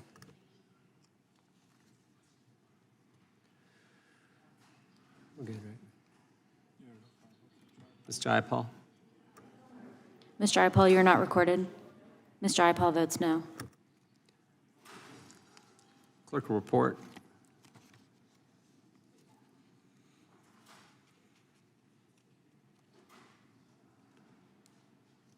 Mr. Chairman, there are 16 ayes and 14 noes. The ayes have it, and the bill is ordered to be reported favorably to the House. Members will have 2 days to submit views. Without objection, the bill will be reported as a single amendment in the nature of a substitute, incorporating all adopted amendments, and staff is authorized to make technical and conforming changes. Pursuant to notice, I call up H.R. 2159, the Count the Crimes to Cut Act of 2025 for purpose of markup, and move that the committee report it favorably to the House. The clerk will report the bill. H.R. 215. Without objection, the bill will be considered as read and open for amendment at any point. The chair now recognizes the gentleman from Texas, Mr. Roy, for an opening statement. Thank you, Mr. Chairman. The bill before us today, H.R. 2159, the Count the Crimes to Cut Act of 2025, is common sense and happens to be bipartisan. For decades, the American people, Congress, and certain corners of the federal government have tried to grasp a reliable estimate of how many criminal laws exist, either in statute or regulation. In the 1980s, the Department of Justice tried to count the number of federal criminal laws within the U.S. Code and estimated there were about 3,000. In 1998, the American Bar Association attempted to count the criminal offenses. It said it was likely higher than 3,000, but to complete the task with accuracy, quote, is likely to prove futile and inaccurate. In other words, the DOJ and the ABA stopped counting due to the likely near endless quantity of criminal laws on the books. In the nearly early 2000s, retired Professor Dr. John Baker from LSU estimated the U.S. Code contains more than 4,000 offenses. In 2008, he updated it to 4,450. In 2019, the U.S. Code estimated 5,199, according to the Heritage Foundation and the Mercatus Center. Additionally, there are estimated to be thousands of criminal offenses, many buried in regulatory codes. For context, there are an estimated 300,000 federal regulations that carry criminal offenses that could put an American citizen in prison. These 300,000 regulations with criminal penalties were created through the regulatory process, not drafted and deliberated by Congress, bypassing accountability. In some instances, the laws are so obscure and vague that even law enforcement and federal agencies are unaware they exist. It's no wonder why the issue of criminalization has drawn concern from my colleagues on both sides of the aisle. Every American faces the potential of unknowingly violating these federal statutes at any given moment, only to be met with the DOJ charging them with vague or bogus statute. This must end. The American people in Congress deserve to have a proper accounting. This bill, the Count the Crimes to Cut Act of 2025, is a prudent and necessary step toward restoring clarity, accountability, and proportionality in the federal criminal justice system. It requires the Attorney General to provide Congress with a list of all federal crimes in statute and regulation, along with pertinent information such as the potential criminal penalty, the mens rea requirements for the offense, and the DOJ prosecutorial history of the statute. Fundamental to the rule of law is the idea that individuals must have reasonable notice of what conduct is prohibited. Publishing a complete index of federal criminal offenses supports due process by ensuring Congress and the public have access to this information. By requiring detailed information on prosecution history, criminal penalties, and mens rea requirements, Congress can identify where reform is most needed. As James Madison said in Federalist 61, when fundamental principles of representative government and the importance of accessible and understandable laws, quote, it will be of little avail to the people that the laws are made by men of their own choice if the laws are so voluminous that they cannot be read, or so incoherent that they cannot be understood, if they be repealed or revised before they are promulgated, or undergo such incessant changes that no man who knows what the law is today can guess what it will be tomorrow. That was Madison. That was 250 years ago. Here we are, and we have a complex code that a large number of the American people have no idea that the behavior in which they are engaging is potentially criminal. And I believe, and a couple more points to this, I don't want this legislation, though, to be cover for not taking other actions. I take as sincere the concerns that have been expressed already about mens rea or eliminating certain statutes. But if we wait around to study it endlessly, we're not going to act. I would suggest that we ought to be taking action, and I think this should apply across the board.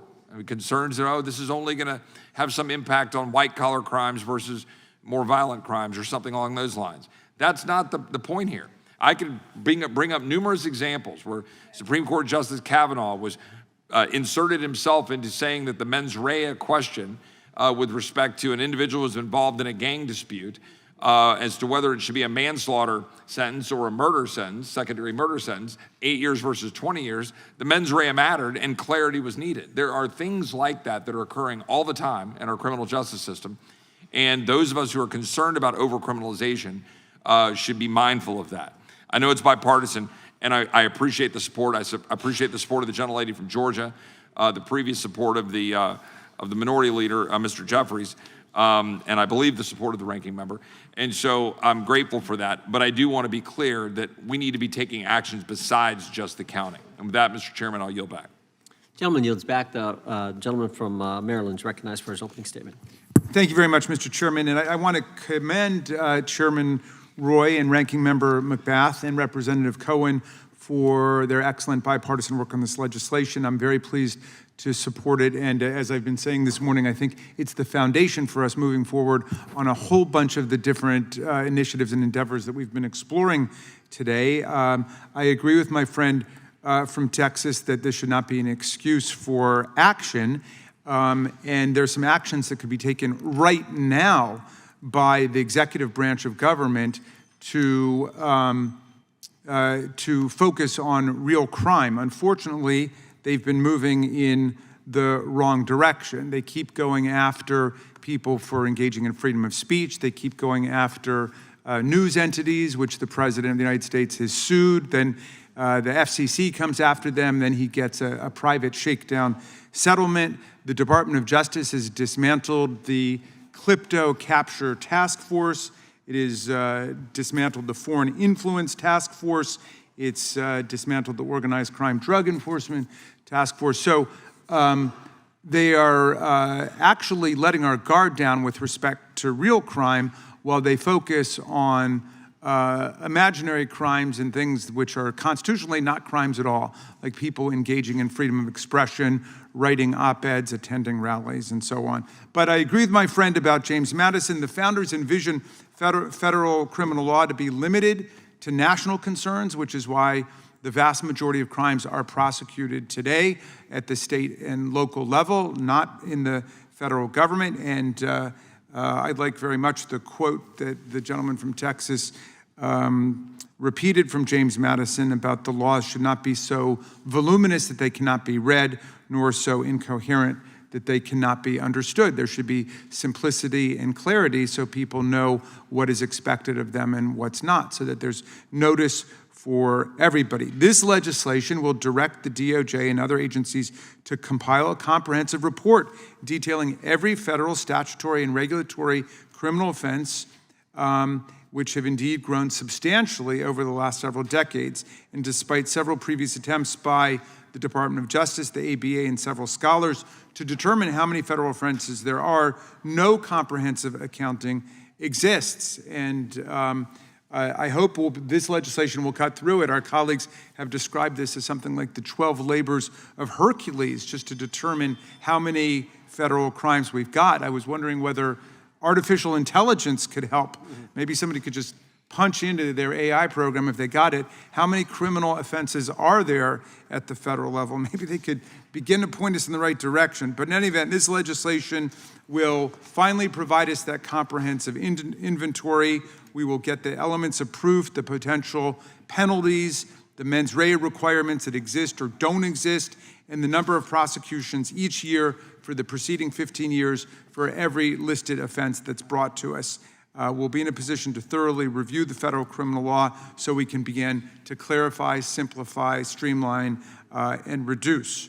And this is indeed, as the Heritage Foundation's Giancarlo Canaparo, one of the Republican witnesses, testified, this will be the first step towards solving the problem of scattered, vague, imprecise, and incoherent criminal laws. So I'm glad we're doing this. I think it is important to point out that there is a move against over-criminalization, over-incarceration, over-prosecution in America. There's a separate agenda, which is to try to wipe out criminal law at all for white-collar criminals who some would like to see free to engage in fraud, embezzlement, corruption, bribery, kickbacks, embezzlement, and so on. That's not the agenda that I'm speaking for today. I'm for the other agenda of making the criminal law fair and equal for everybody in the society, not undercutting the criminal law just for white-collar offenders. With that, I'll yield back to you, Mr. Chairman. Gentleman yields back. The chair now recognizes the gentleman from Texas to offer an amendment in the nature of substitute. Thank you, Mr. Chairman. The amendment in the nature of substitute before us simply removes the year from the short title. Hang on. The gentleman has an amendment at the desk. Oh, sorry. Clerk will report. Amendment in the nature of a substitute. Without objection, the amendment there's substitute will be considered as read and shall be considered as text for purpose of amendment. The gentleman is now recognized to explain the amendment. Thank you, Mr. Chairman. The amendment in the nature of substitute before us simply removes the year from the short title. I urge my colleagues to support the amendment. I yield back. Gentleman yields back. Who seeks recognition? Gentlelady from, Let's go sponsor first. I think the sponsor, yeah. Let's go, the gentlelady from Georgia. Thank you, Mr. Chair. I move to strike the last word. Gentlelady is recognized. Thank you. The Count the Crimes to Cut Act of 2025 would mandate the creation of a comprehensive inventory of all federal criminal, statutory, and regulatory offenses. I am a proud co-lead of this common sense bipartisan solution that will help us address the pressing issue of overcriminalization, troubling result of the unchecked growth of federal criminal law.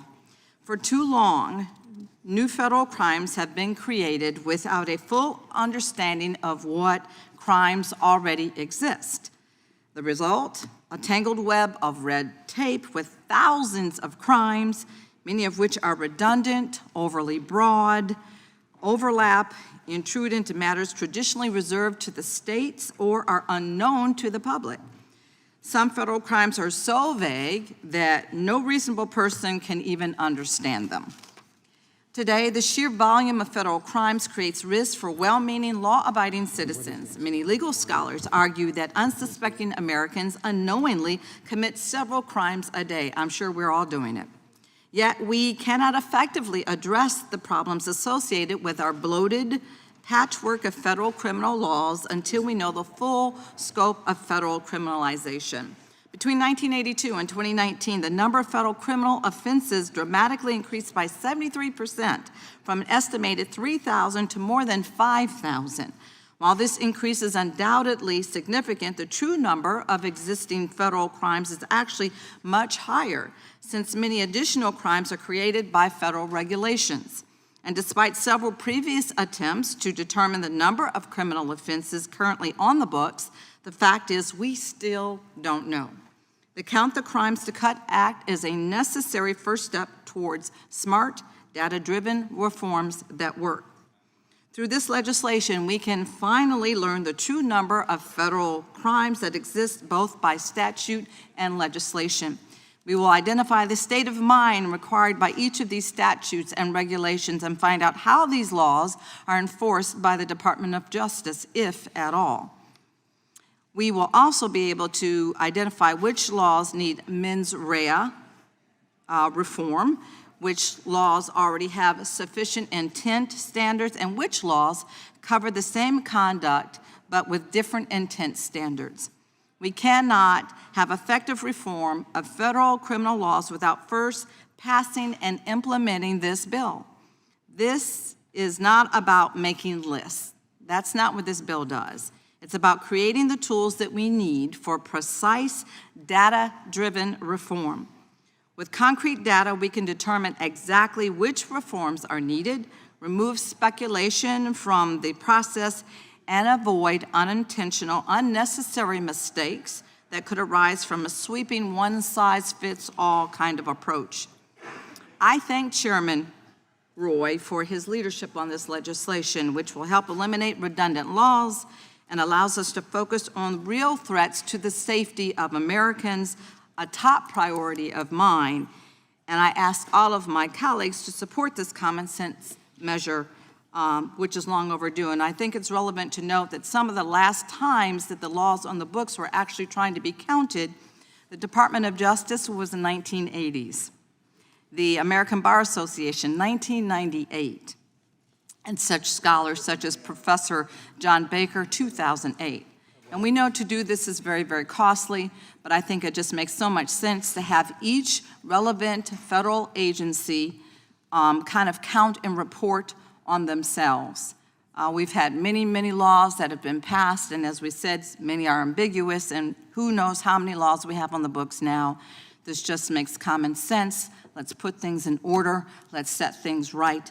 And let's make sure that the process is fair, and let's move forward. And I yield back. Gentlelady yields back. I would just say I appreciate the gentlelady's comments and her co-sponsorship and the work of the subcommittee chair and the ranking member's comments as well. If I remember correctly from the hearing a few weeks ago, there were thousands of laws that were created by Congress, but there were even more created by people who never put their name on a ballot or never directly accountable to we the people. And that, to me, is the scariest part of all. So this is certainly needed, and I strongly support the legislation, and would now recognize the gentleman from Georgia for his 5 minutes. Thank you, Mr. Chairman.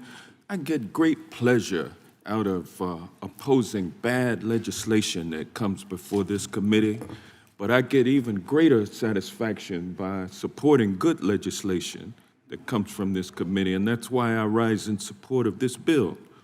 In the last 40 years, the number of criminal offenses in the Federal Criminal Code has ballooned from 3,000 in the early 1980s to nearly 4,500 in 2008. This has led to the overuse of criminal law to address societal problems. Some of these crimes contain broad or vague terms, and they are increasingly duplicating or conflicting with state laws that are already on the books. The complex nature of the Federal Criminal Code can lead to confusion and the potential for overcharging. It only makes sense to pass this bill, which would require the Attorney General to compile a report and public index of federal criminal and regulatory offenses. This bill requires a report to the House and Senate committees on the judiciary, which we could use as a starting point to understand and to address the issues of over-federalization and over-criminalization. And for those reasons, I support the legislation, and with that, I yield back. Gentleman yields back. The question occurs on the adoption of the amendment in the nature of a substitute. This will be followed immediately by a vote on reporting the bill. All those in favor say aye. Aye. Those opposed, no. Opinion of the chair, the ayes have it. The amendment in the nature of a substitute is adopted. The question is on favorably reporting the bill as amended. All those in favor say aye. Aye. Those opposed, no. The ayes have it, and the bill is ordered to be reported favorably to the House. Members will have 2 days to submit views. Without objection, the bill will be reported as a single amendment in the nature of a substitute, incorporating all adopted amendments, and staff is authorized to make technical and conforming changes.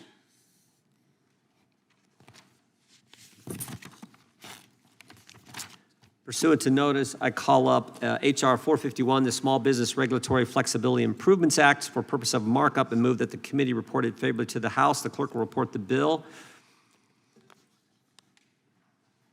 H.R. 451. Clerk will report the bill? Or excuse me, I'm sorry.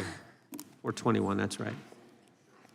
H.R. 421 to amend. Without objection, the bill will be considered as read and open for amendment at any point. The chair now recognizes the gentleman from Virginia, Mr. Klein, for an opening statement.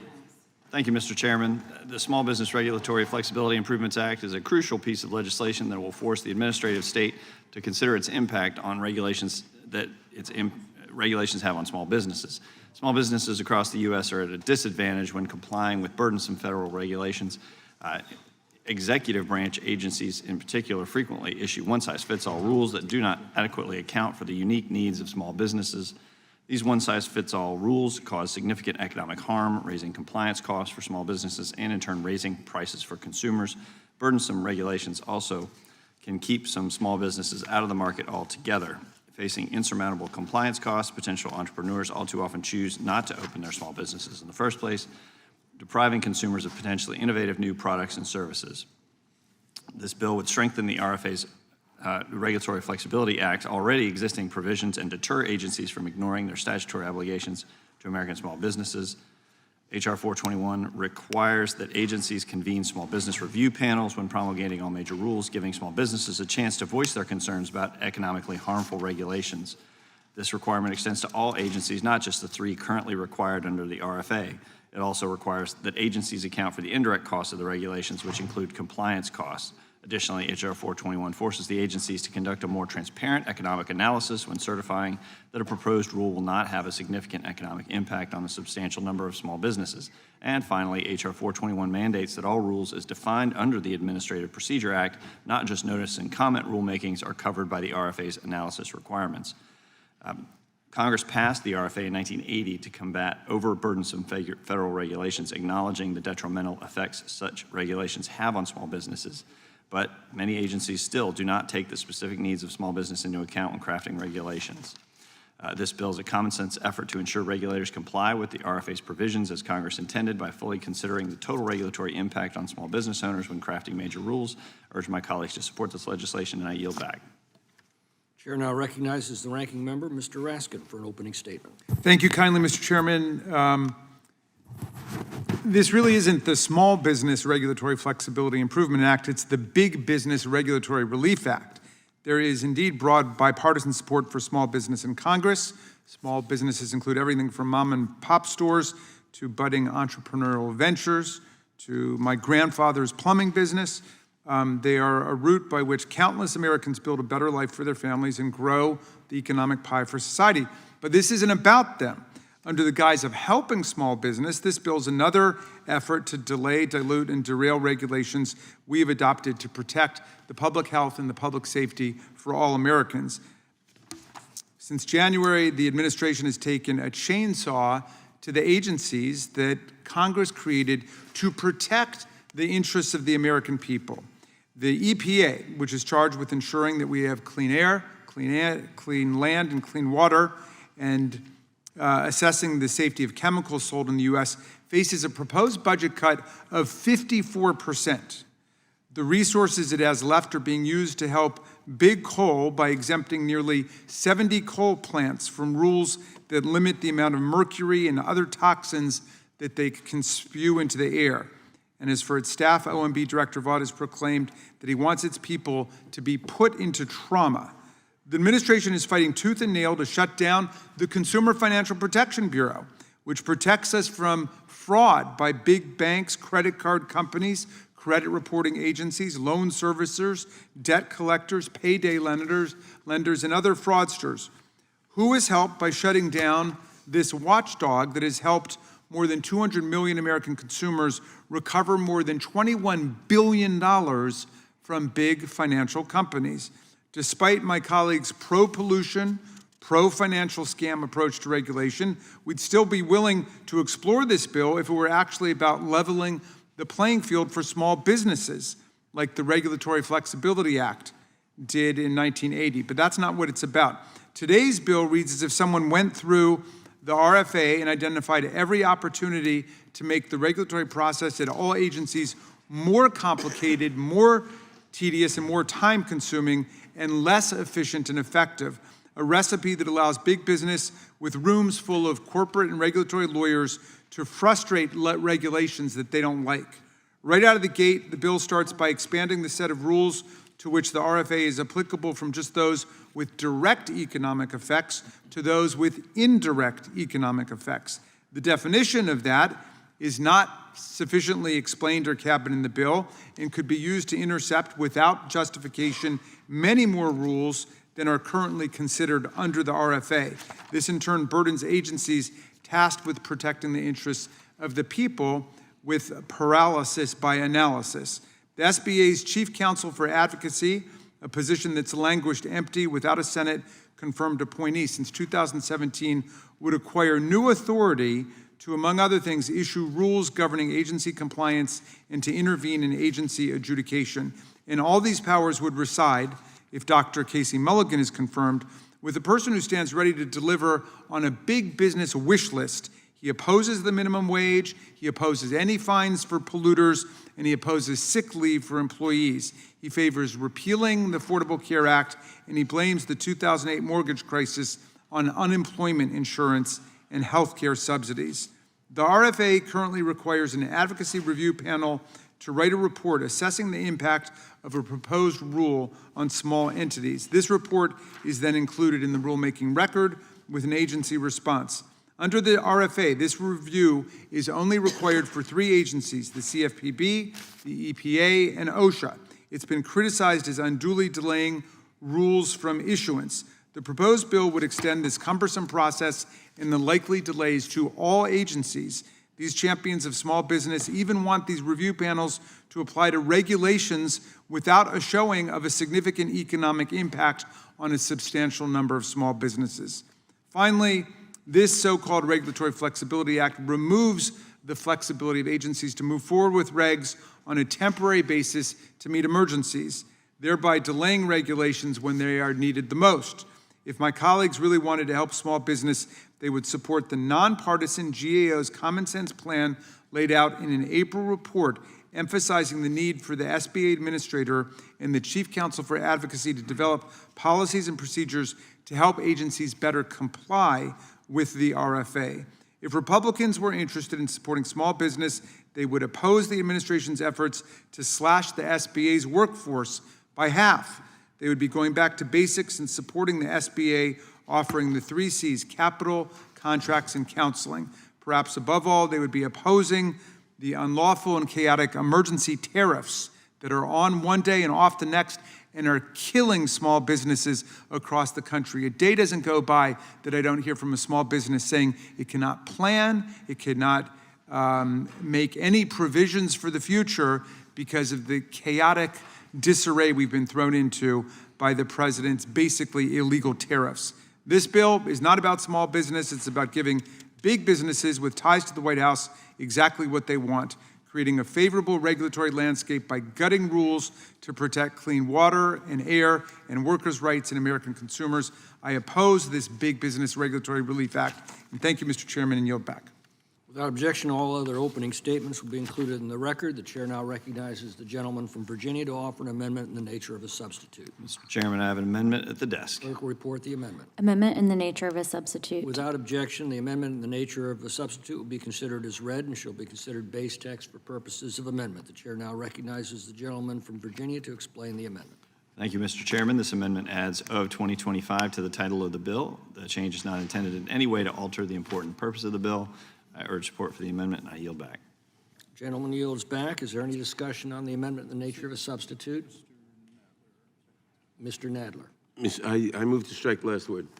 Gentleman's recognized under the 5-minute rule. Mr. Chairman, everyone on both sides of the aisle agrees on the need to support small businesses. Federal agencies are already required to consider the effects of their regulations on small businesses under the Regulatory Flexibility Act, or RFA.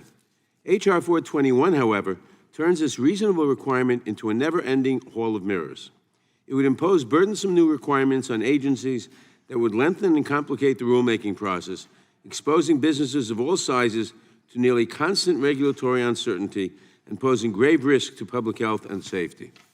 A few provisions of the bill illustrate just how heavy-handed these new requirements are. First, the bill requires agencies to submit their rules to an interagency review process and to solicit public feedback before they have even published them in the Federal Register.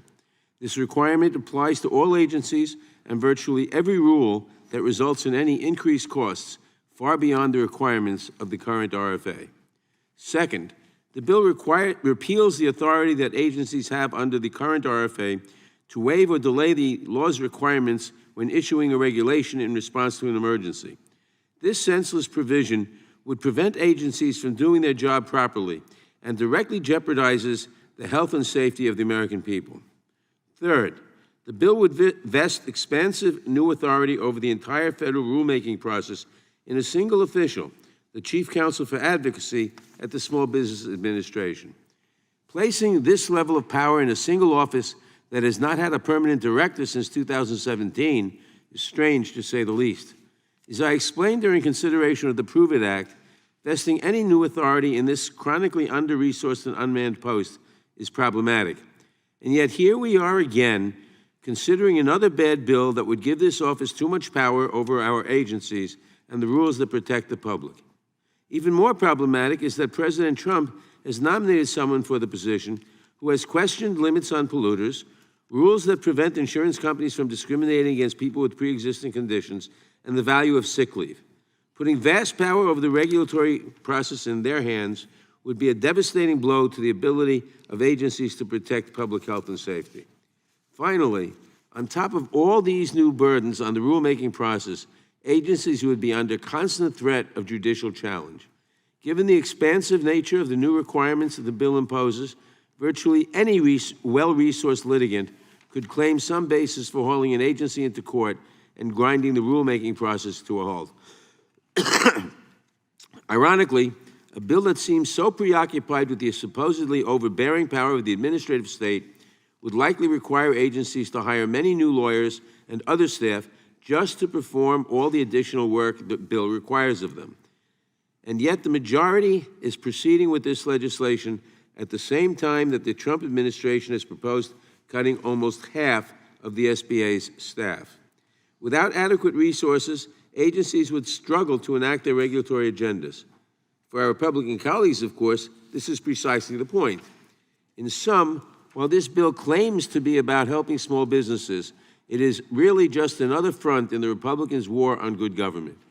Coupled with the Supreme Court's decision overturning Chevron deference, in which the courts defer to agency expertise when analyzing agency actions, the bill illustrates the shape of the Republicans' giveaway to big corporations and their wealthy allies, making it easier for them to sue government agencies with one hand and then stacking the deck in their favor in the courts with the other. If Republicans were serious about helping small businesses, they would join Democrats in protecting a level playing field in the marketplace. This bill does nothing to further that goal, and I urge my colleagues to join me in opposing it. I yield back. Gentleman yields back. Is there further discussion? Mr. Johnson. Thank you, Mr. Chairman. I rise in opposition to the bill. You know, if I went home and told my constituents that I passed a bill called the Small Business Regulatory Flexibility Improvements Act, they would think that that's a great bill. That's like asking them to read a book by looking at its cover. A more accurate name for H.R. 421 would be "The Coast is Clear, It's Open Season for Big Polluters and Fraudsters Regulatory Repeal Act." And I would move that we rename the bill to that more accurate description. This bill is nothing more than a handout to big corporations and to special interests. It's another attempt by Republicans to stall and obstruct rules that make sure our water is safe to drink, our air is safe to breathe, and our food is safe to eat. We should be working to enhance our government's ability to protect the health and safety of the public rather than finding ways to eliminate those protections, just like Robert Kennedy Jr. did yesterday in firing en masse all of the folks who would recommend vaccines to keep our children, our babies, and our elderly people safe and secure. You just knock that out. That's what we should be doing, trying to protect people rather than eliminating protections, and that's what this legislation does, unfortunately. This bill opens the door for well-resourced companies and trade associations to challenge virtually any rule, gumming up the gears of agency regulations. It imposes additional duties on agencies, but it does not give them enough funding to fulfill their duties, especially now that this Trump-Musk administration has recklessly fired over 250,000 federal employees, our relatives, our friends, our neighbors, who get left without insurance. The cruelty, the chaos, the cruelty and corruption that we see happening now is just unprecedented. And you gut these regulatory agencies that are charged with keeping us safe and protecting us from corruption. That is corrupt. And because of all of that, we cannot allow passage of this bill, which is a windfall for special interests and corporations. These are the same folks who they're getting a tax cut. And that tax cut is being paid for by cutting Medicaid, Medicare, SNAP benefits, taking food out of the mouths of hungry babies and children and elderly people. Meals on Wheels, you're gonna cut that. You cut the Job Corps, just trying to stop things that help people so that you could give these fat cat billionaires and corporate polluters and fraudsters a tax cut. It's wrong, it's corrupt, and we should not stand for it. And on behalf of the interest of the public, I announce my full opposition to this bill, and with that, I yield back. Gentleman yields back. Is there further discussion? Mr. Cohn. Thank you, Mr. Chair. I had another committee I had to go to, so I just got here. I'm not going to go into a discussion of the practices of this administration or the proposals, but I just want to say how I'm happy to see all the people here who fight for Planned Parenthood. Planned Parenthood has been in my DNA my entire life. It's important for women's health. It's important for women's choice. I thank you for being here and standing up for Planned Parenthood, and I'll always be with you. Now you go back to the balance of my time. Gentleman yields back. Is there further discussion? Gentlelady from California is recognized. Thank you, Mr. Chair. I, too, am excited to see that the advocates from Planned Parenthood who've been waiting outside for over 2 hours were finally able to find seats because it is open to the public and they should be able to be here and listen to the words and the debate on allowing people to access health care. I also wanted to talk about this bill before us right now, which I oppose. It's so long, and you know, if you're trying to help small businesses, you probably only need 1 page. And it says, hey, I want to help small businesses. I want to make sure your taxes are lower. I want to make sure that we don't have these arbitrary taxes, tariffs being levied on you that are preventing you from hiring employees, keeping your doors open, keeping inventory on the shelves. So when I see something that's umpteen pages that's all about helping small businesses, I do get a little curious and maybe even skeptical. So I actually shared this with some small businesses in my district who were like, you know, WTF, because it does not say anything in here about helping me lower the costs. And while it portends to be opening the doors for small businesses to find success, you know, this is an administration that is killing the successes of small business because it's killing trade opportunities. I mean, I was just reading through some comments from a number of small businesses that said, you know, hitting companies like mine with tariffs are gonna, you know, jack up my costs to over $100,000. Many of our materials are imported. We're concerned that the price increase of our raw goods is going to go up. Small businesses like mine run on a small margin, so a 25% increase in any product is going to hurt like the dickens. That is what small businesses care about, not the word salad that's in this legislation. And it really does, it's subterfuge, truthfully, because it opens the door to corruption. I think there is a conspiratorial element to this piece of legislation because it allows any kind of entity to challenge regulation. Anyone can slow the process down. And once again, when I'm talking to small businesses, they're not interested in this. They don't have the lawyers to read and translate all that's in this legislation. But you know, big corporations do. They have warehouses of counsel whose sole job is to figure out how to slow down the process so that they can get more out of it. Small businesses are looking to open their doors, stay open, hire our community members, make a little bit of profit so they can put more inventory on the shelves and maybe hire more employees and maybe contribute back to the community. That's what they're talking about.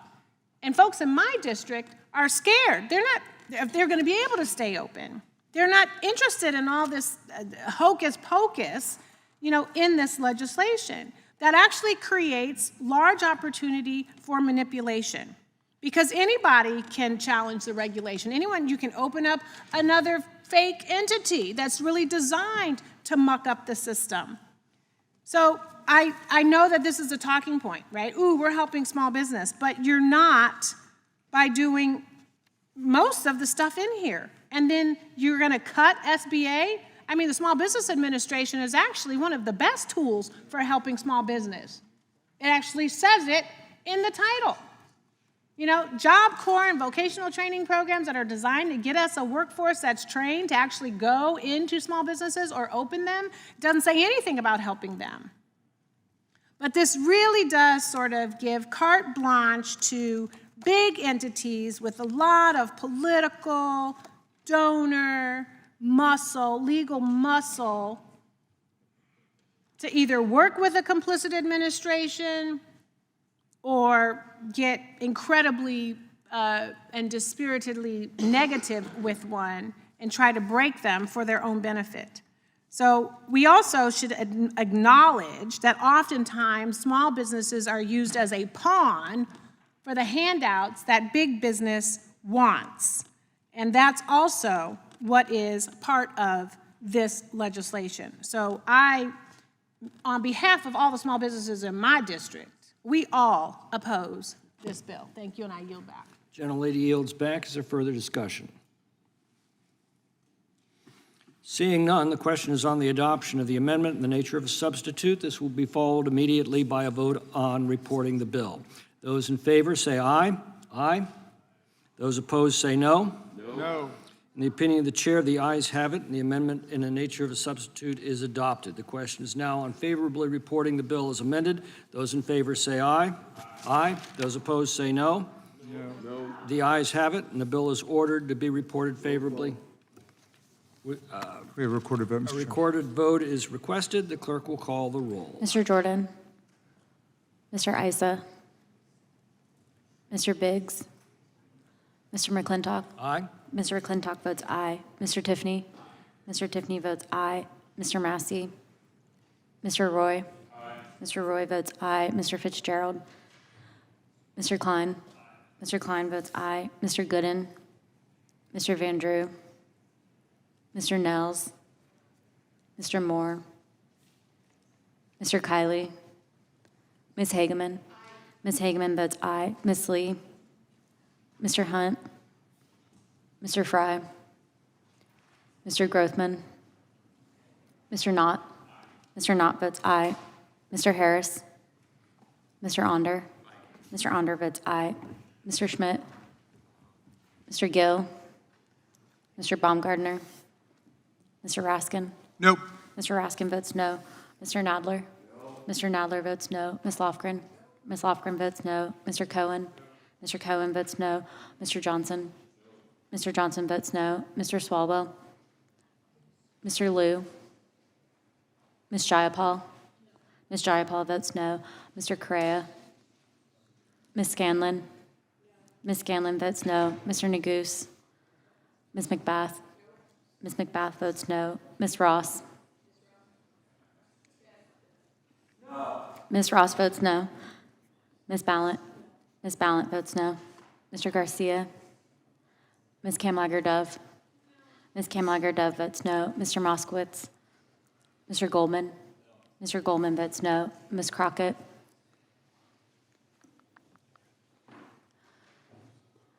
Mr. Jordan. Mr. Jordan votes yes. Mr. Massey. Mr. Massey votes yes. Mr. Baumgardner. Mr. Baumgardner votes yes. Mr. Schmidt. You're not recorded. Mr. Schmidt votes yes.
Mr. Van Drew, you're not recorded. Mr. Van Drew votes yes. Mr. Isa, you're not recorded. Mr. Isa votes yes.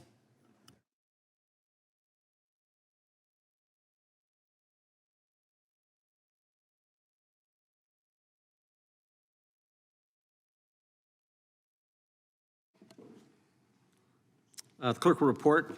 Mr. Chairman, there are 13 ayes and 12 noes.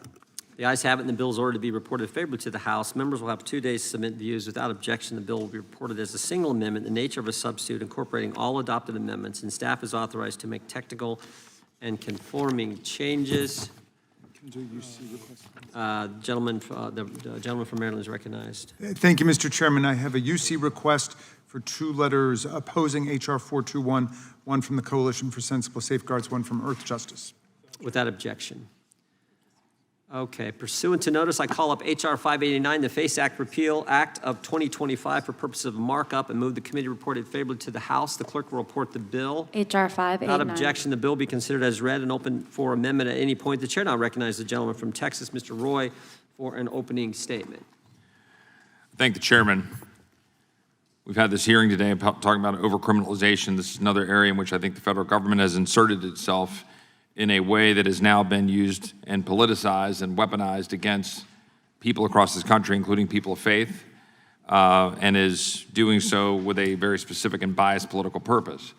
Enacted in 1994, the FACE Act was passed with significant debate, prohibiting threats of force, obstruction, and property damage intended to interfere with reproductive health care services. It also prohibits the obstruction of and damage to houses of worship. Yet the Biden-Harris administration disproportionately used the FACE Act to target pro-life Americans.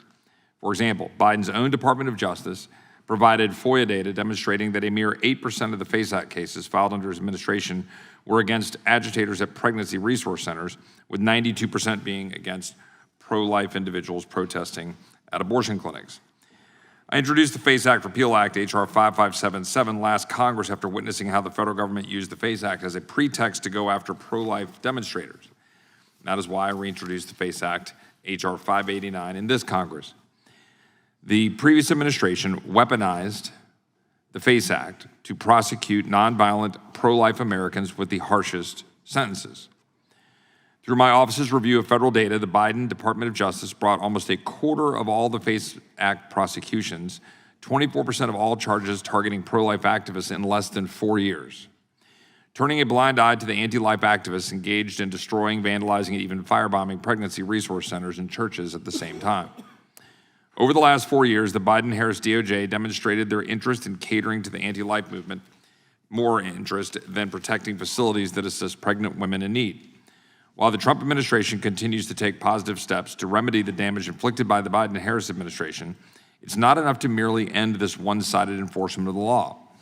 This is why we're having a markup today in which we're talking about overcriminalization. I realize this issue is going to be hotly debated. I realize it is going to be seen as political.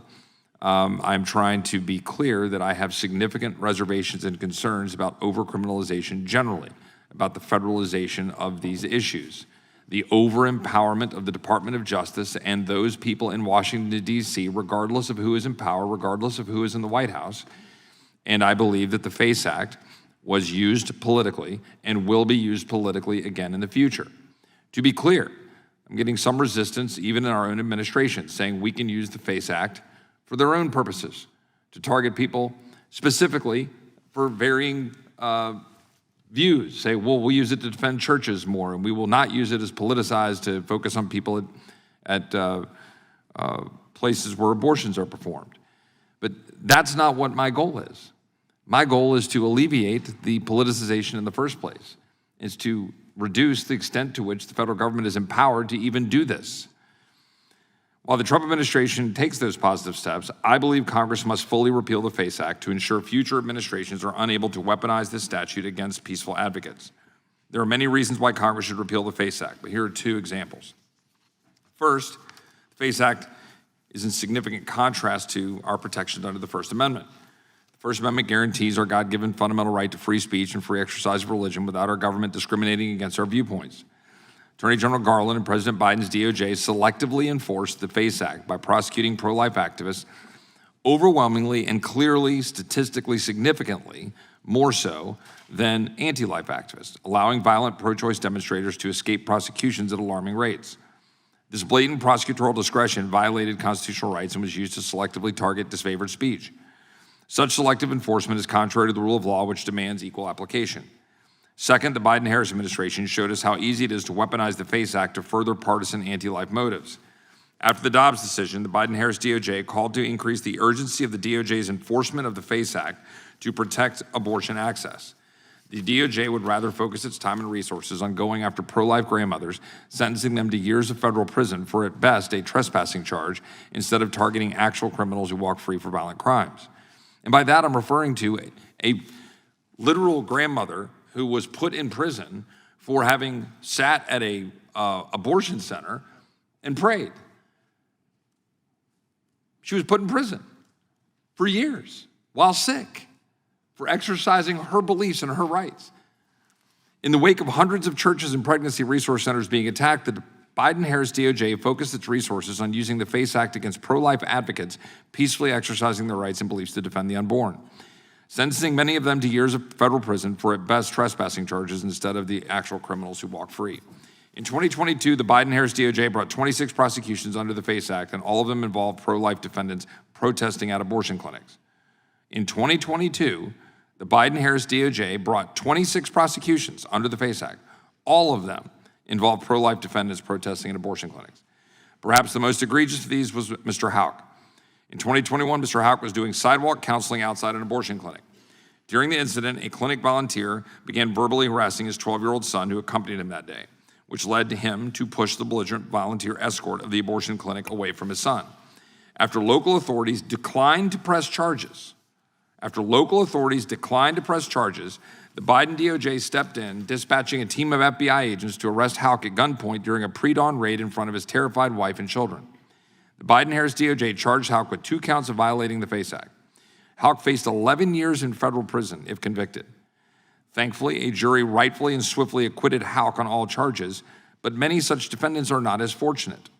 At a hearing in my subcommittee last December, we discussed the stories of Paul Vaughn, Lauren Handy, by the way, who is a progressive activist, Eva Idle, who survived concentration camps in Europe, and Paulette Harlow, the grandmother to whom I was just referencing, going to jail.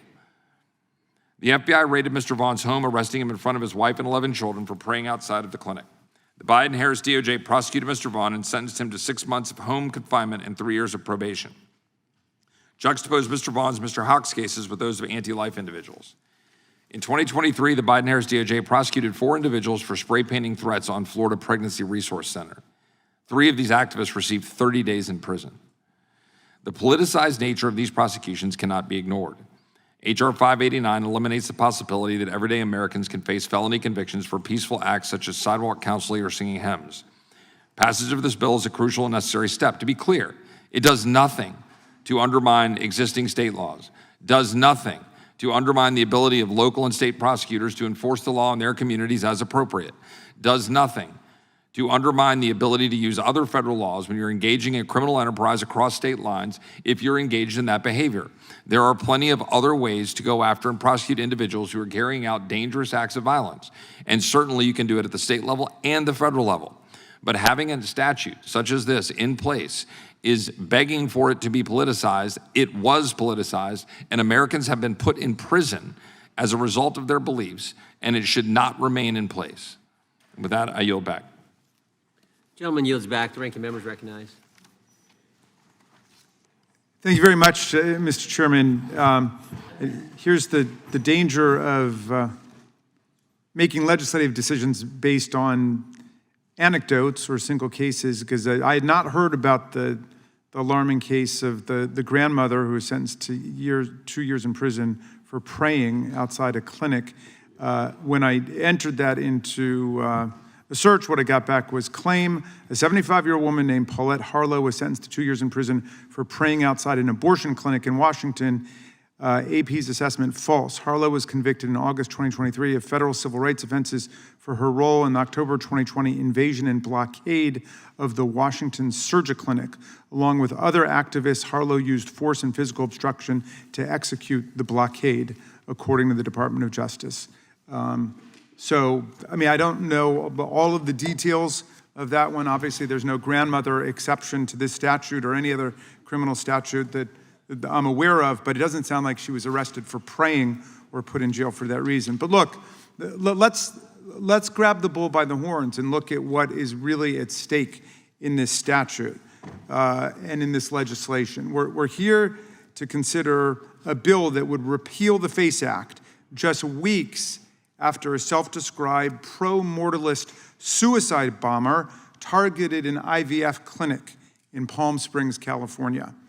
While only the bomber died in that particular attack, the episode reminds all of us of why the FACE Act is necessary, why it was passed in the first place, and why repeal will be dangerous. The FACE Act draws the line between protected First Amendment expression, whether it's speech or writing or praying, and unprotected violent conduct and physical obstruction.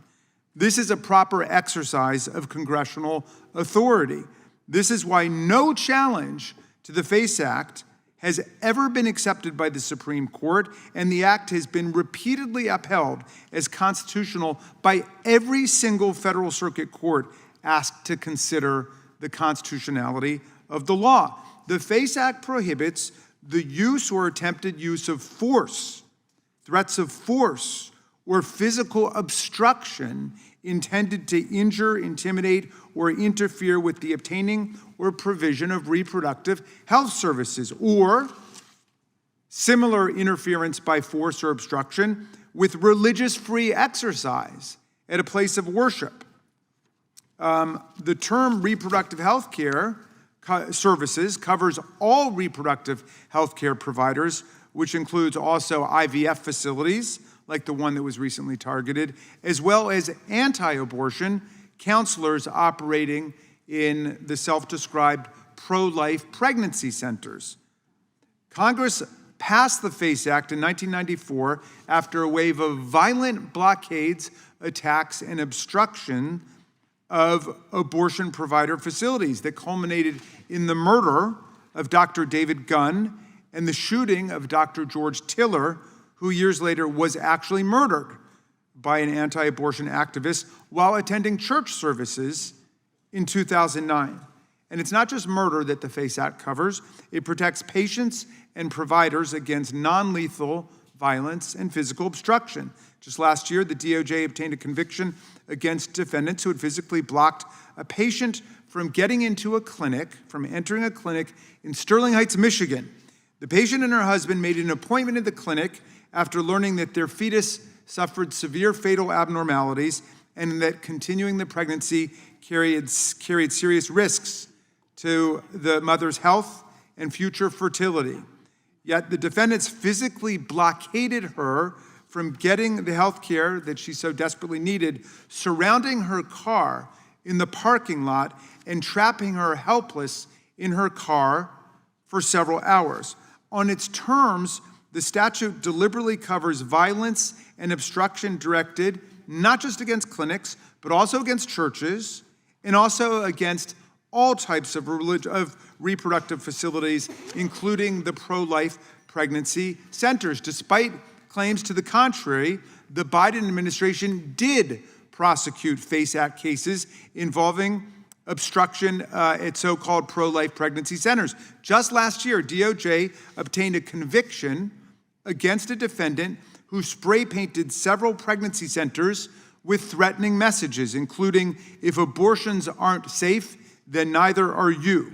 The FACE Act is completely viewpoint neutral in its textual scope and viewpoint neutral in its application. If more people have been convicted of attacking pro-choice abortion clinics than have been convicted of attacking pro-life pregnancy centers, as my friend from Texas suggests, it is because there have been vastly more people attacking abortion clinics than attacking pregnancy centers. And obviously, it would make no sense as a matter of law to make up cases that don't exist or not to prosecute cases that do exist to somehow even the score. That's not how we think about the law. We punish actual acts that people engage in and not political philosophies. Yet, some of my friends are so committed to, and I don't include my friend from Texas, but others are so committed to a self-pitying victim politics and so committed to signaling permission for vigilante anti-choice extremists that they're pushing the repeal of a critical public safety law which protects them, just weeks after what the FBI described as an intentional act of terrorism that took place against a FACE Act protected facility, an IVF facility. That act of terrorism isn't isolated. According to the National Abortion Federation's 2024 report, the Dobbs decision has emboldened anti-abortion extremists, with NAF finding, quote, an immediate spike in major incidents targeting abortion providers, including arsons, burglaries, and death threats. The report noted that extremists are traveling, even moving to states where abortion remains legal, and proceeding in those states not just to protest, which is perfectly constitutionally protected, but to intimidate, harass, and attack abortion providers to interfere with people's access to abortion care. The people targeted by the FACE Act are not peaceful protesters praying outside a clinic and not blocking access. If they were such people, they would be completely protected from a criminal prosecution. In fact, even menacing protesters are still protected. For example, if you look at the man in this photo, a protester armed with an actual assault weapon standing outside of a clinic in Michigan, where the right to medical abortion is protected by the state constitution, even his form of protest, as threatening as it may appear to be to patients and passerbys, does not violate the FACE Act. It was never prosecuted because he was not engaged in violence or a direct threat of violence, nor was he engaged in physical obstruction. So whether you're praying or you're actually carrying a weapon, that in itself does not come within the prohibition of the law. Repealing the FACE Act is part of the long-term plan to achieve the long-sought-after and extremely unpopular goal of effectively banning abortion nationwide. While a series of stinging defeats in statewide ballot questions have caused our GOP friends to downplay for now their dream of a nationwide ban, a majority of them signed on to a ban with Speaker Johnson just a few years ago. And they continue to do whatever they can to restrict and obstruct women's physical access to abortion, regardless of the effect it may have on their health and safety. As one anti-abortion activist said over 30 years ago during debate over passage of the initial FACE Act, we may not get laws changed or be able to change people's minds, but if there's no one willing to conduct abortions, there are no abortions. If the FACE Act were repealed today, extremists would be further emboldened to obstruct and attack abortion providers and facilities and to intimidate both doctors and patients. Indeed, that onslaught has begun. On the Senate side, Republicans are in the midst of advancing a budget bill to defund Planned Parenthood. President Trump's HHS Secretary RFK Jr. directed the FDA to review regulations for mifepristone, the most widely used medical abortifacient drug. And a pregnant Georgia woman who was declared brain dead remains on life support against her family's wishes and is being used as a human incubator because of that state's abortion ban. Today's effort to overturn the FACE Act follows President Trump's use of the pardon power to grant pardons and clemency to nearly 24 people convicted of FACE Act criminal violations, including the defendants I just mentioned, who trapped a woman in her car for several hours to stop her from seeking the medical care she needed. Political reports that several of the other defendants pardoned by Trump have said that they plan to go into abortion clinics, either by force or stealth, to block women from getting health care services. The DOJ has recently announced a policy pulling back on enforcement of the FACE Act by limiting abortion-related prosecutions only to cases presenting extraordinary circumstances or in cases presenting significant aggravating factors such as death, serious bodily harm, or serious property damage. They're essentially putting the statute into an administrative straitjacket so MAGA in Congress can give it the legislative guillotine. The administration is sending out disturbing signals when it comes to violence against women. It's cut millions of dollars in grants, as we've discussed, Mr. Chairman, that would have supported the victims and survivors of sexual and domestic violence. It jumped to provide aid and comfort to the Tate brothers, misogynist manosphere social media influencers, when they were charged with rape in Romania. It pardoned nearly 1,600 rioters and insurrectionists from January 6th, including Stephen Randolph and Ryan Sammel, who violently assaulted a brave female police officer, U.S. Capitol Officer Caroline Edwards, with a metal barricade.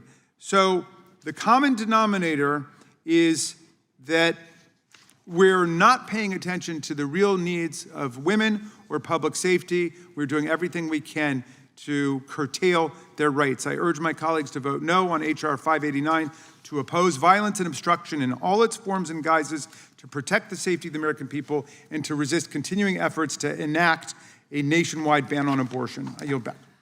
Without objection, all other opening statements will be included in the record. The chair now recognizes the gentleman from Texas to offer an amendment in the nature of a substitute.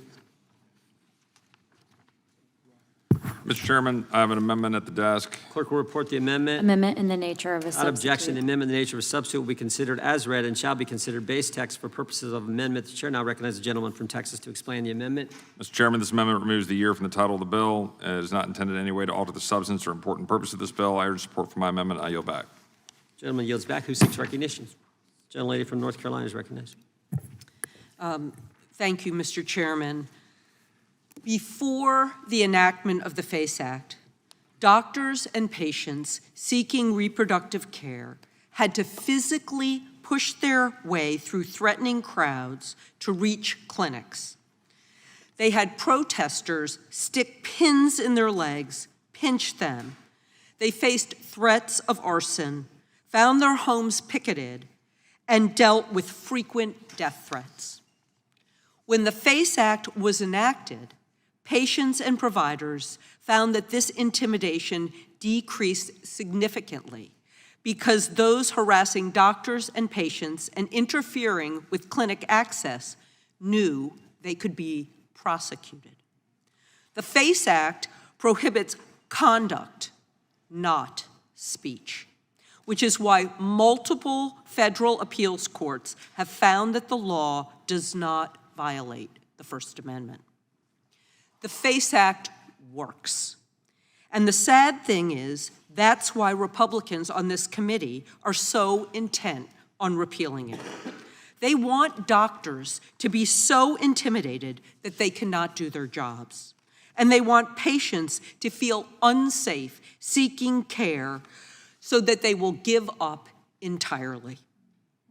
Imagine if those of us in this room faced the same intimidation and threats as we went to work to do our jobs as doctors and patients feel when they didn't have protection from the FACE Act.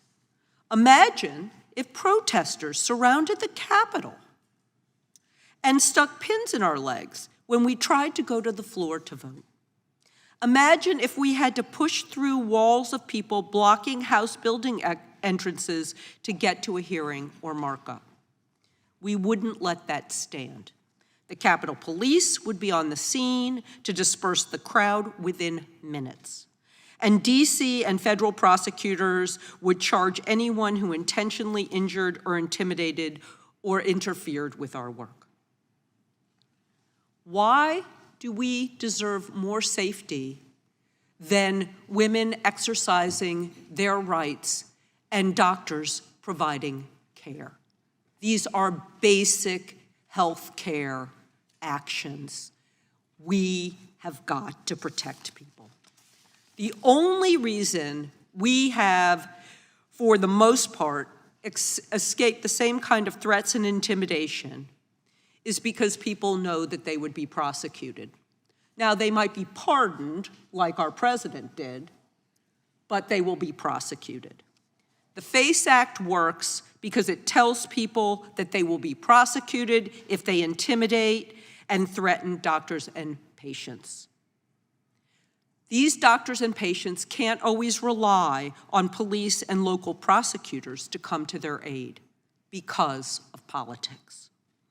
Threats to reproductive health centers, even those that do not provide abortion care, are on the rise. This is evidenced by the bombing of an IVF clinic in Palm Springs just a few weeks ago. The best way and the proven way to address this behavior is to ensure people know that the federal government itself can and will prosecute those who threaten the safety of patients and doctors. The FACE Act must stand for the good of public health, for the good of women seeking necessary care, and to protect our healthcare providers. And I, too, join my colleagues in commending the work of Planned Parenthood. I live right down the street from a Planned Parenthood in Raleigh, North Carolina. Thank you so much for being here to petition the government for redress of your grievances. And I yield back. Gentleman yields back. Gentleman from Missouri is recognized. Thank you, Mr. Chairman. I commend my colleague, Chip Roy, for bringing forward this long overdue piece of legislation. When the FACE Act was passed in May of 1994, a number of members of Congress warned about the potential unintended, or I would argue intended, consequences of the FACE Act.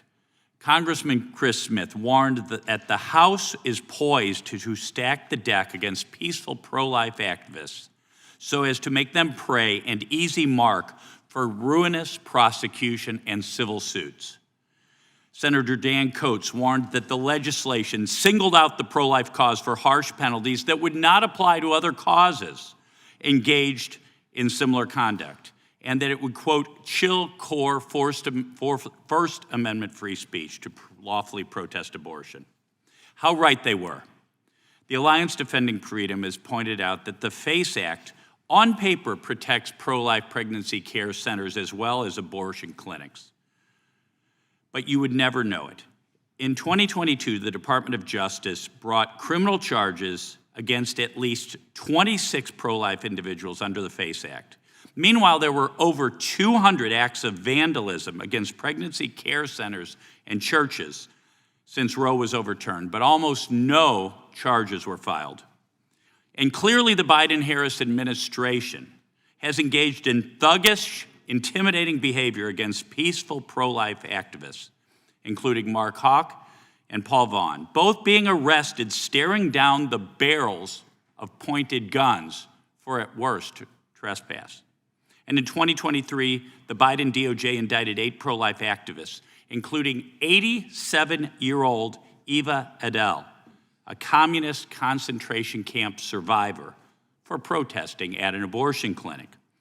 Since 1994, 97%, I repeat that, 97% of FACE Act prosecutions have been against pro-lifers. It is time to end the weaponization of the FACE Act against peaceful First Amendment protected speech. The FACE Act was a bad law when it was enacted, and it's time to repeal it. I proudly support H.R. 5890. I yield back. Gentleman yields back. The gentleman from New York is recognized.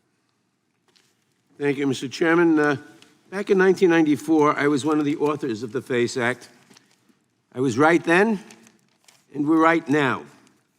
And the slanders against the FACE Act today are simply not true. Praying is not prohibited by the FACE Act, unless while praying you are physically obstructing access to an abortion clinic, or for that matter, to a pregnancy crisis center, or to a church. It doesn't matter. The Act goes all ways. But the key thing is the use or threat of use of physical force. Now, the gentleman from Texas said that 92% of the prosecutions were for abortion clinics and only 8% for pregnancy crisis centers. Well, that may simply show that 92% of the crimes committed were against abortion clinics and 8% against pregnancy crisis centers, which would not be surprising since we know that there were 2 murders in connection with abortion clinics we are not aware of any murders in connection with pregnancy crisis clinics. The gentleman said that this inhibits First Amendment rights. No, it doesn't. First Amendment rights are speaking or advocacy.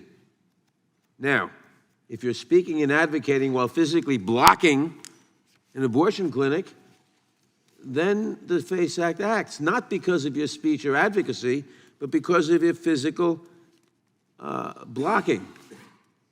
That's what the FACE Act prohibits. That's what we still need prohibited, because abortion clinics are still threatened. Sometimes pregnancy crisis clinics are also threatened.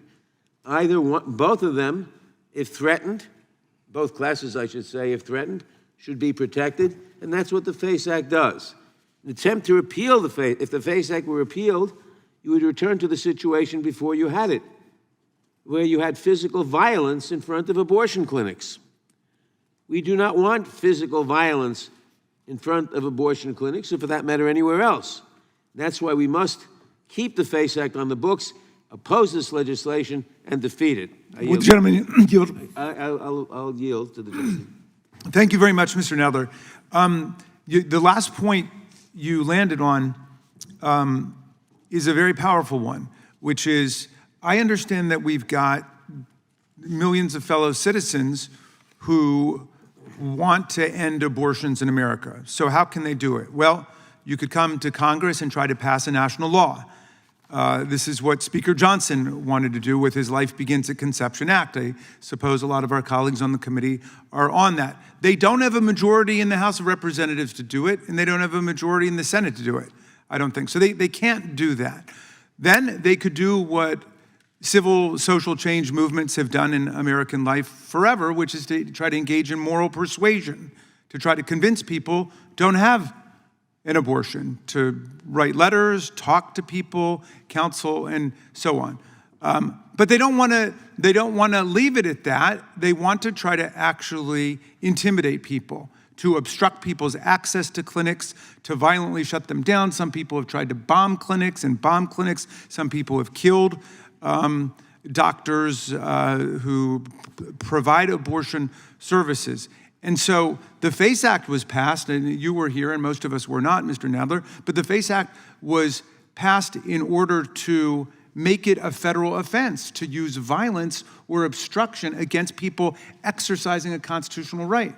Now, it's not a constitutional right because of the Dobbs decision, but it is a constitutional right in the states that permit it to happen, and it's health care. And so people have a constitutional right to exercise their health care options. And so I can't understand for the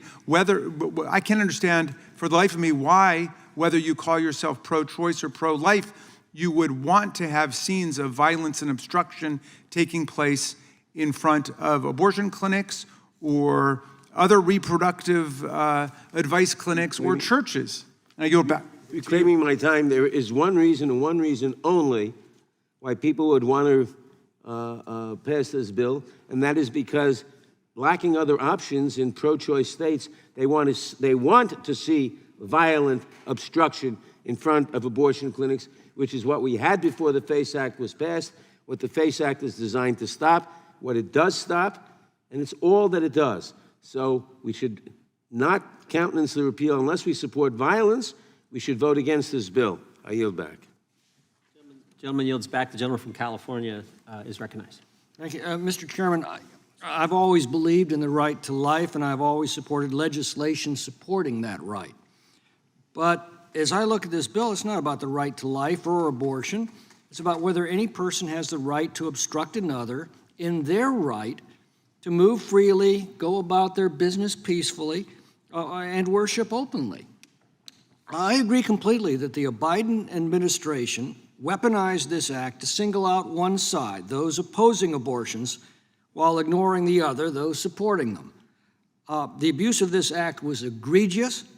It was a direct attack on the right of abortion opponents to peacefully assemble and to express their views. I have no doubts of that.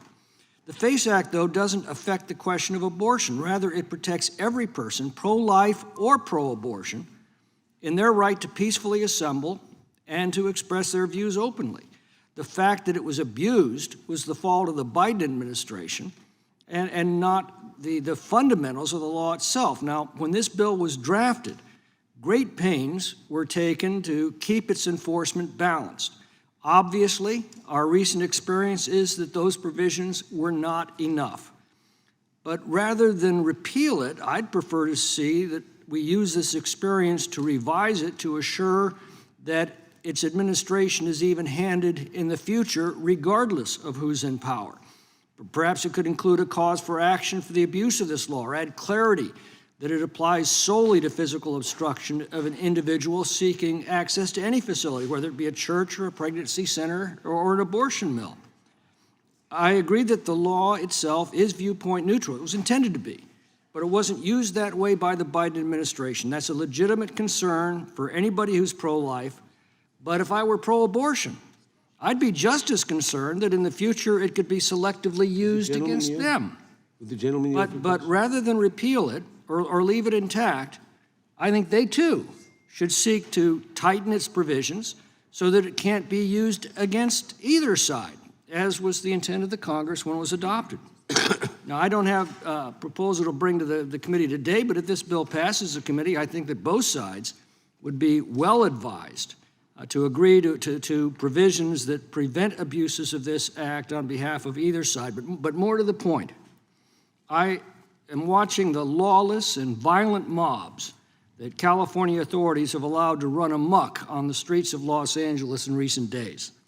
I believe that the FACE Act is potentially an important law to protect the pro-life minority in California, of which I am one, against violence, intimidation, and destruction if and when the increasingly violent left turns its wrath upon us.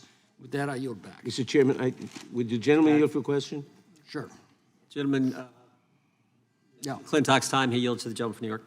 Did he yield for a question? He did. Yeah.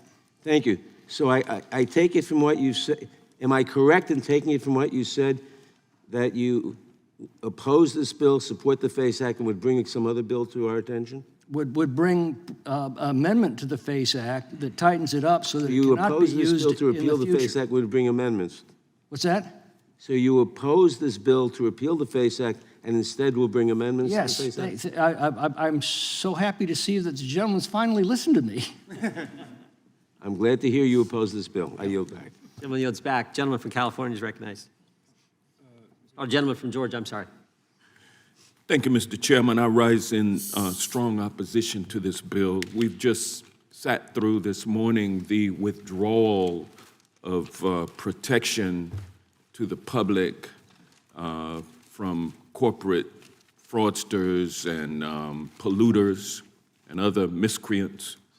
And now we're doing something, or this committee is doing something far more onerous, far more ominous, far more disturbing, far more frightening, and that is to withdraw protection for reproductive health care providers and their patients.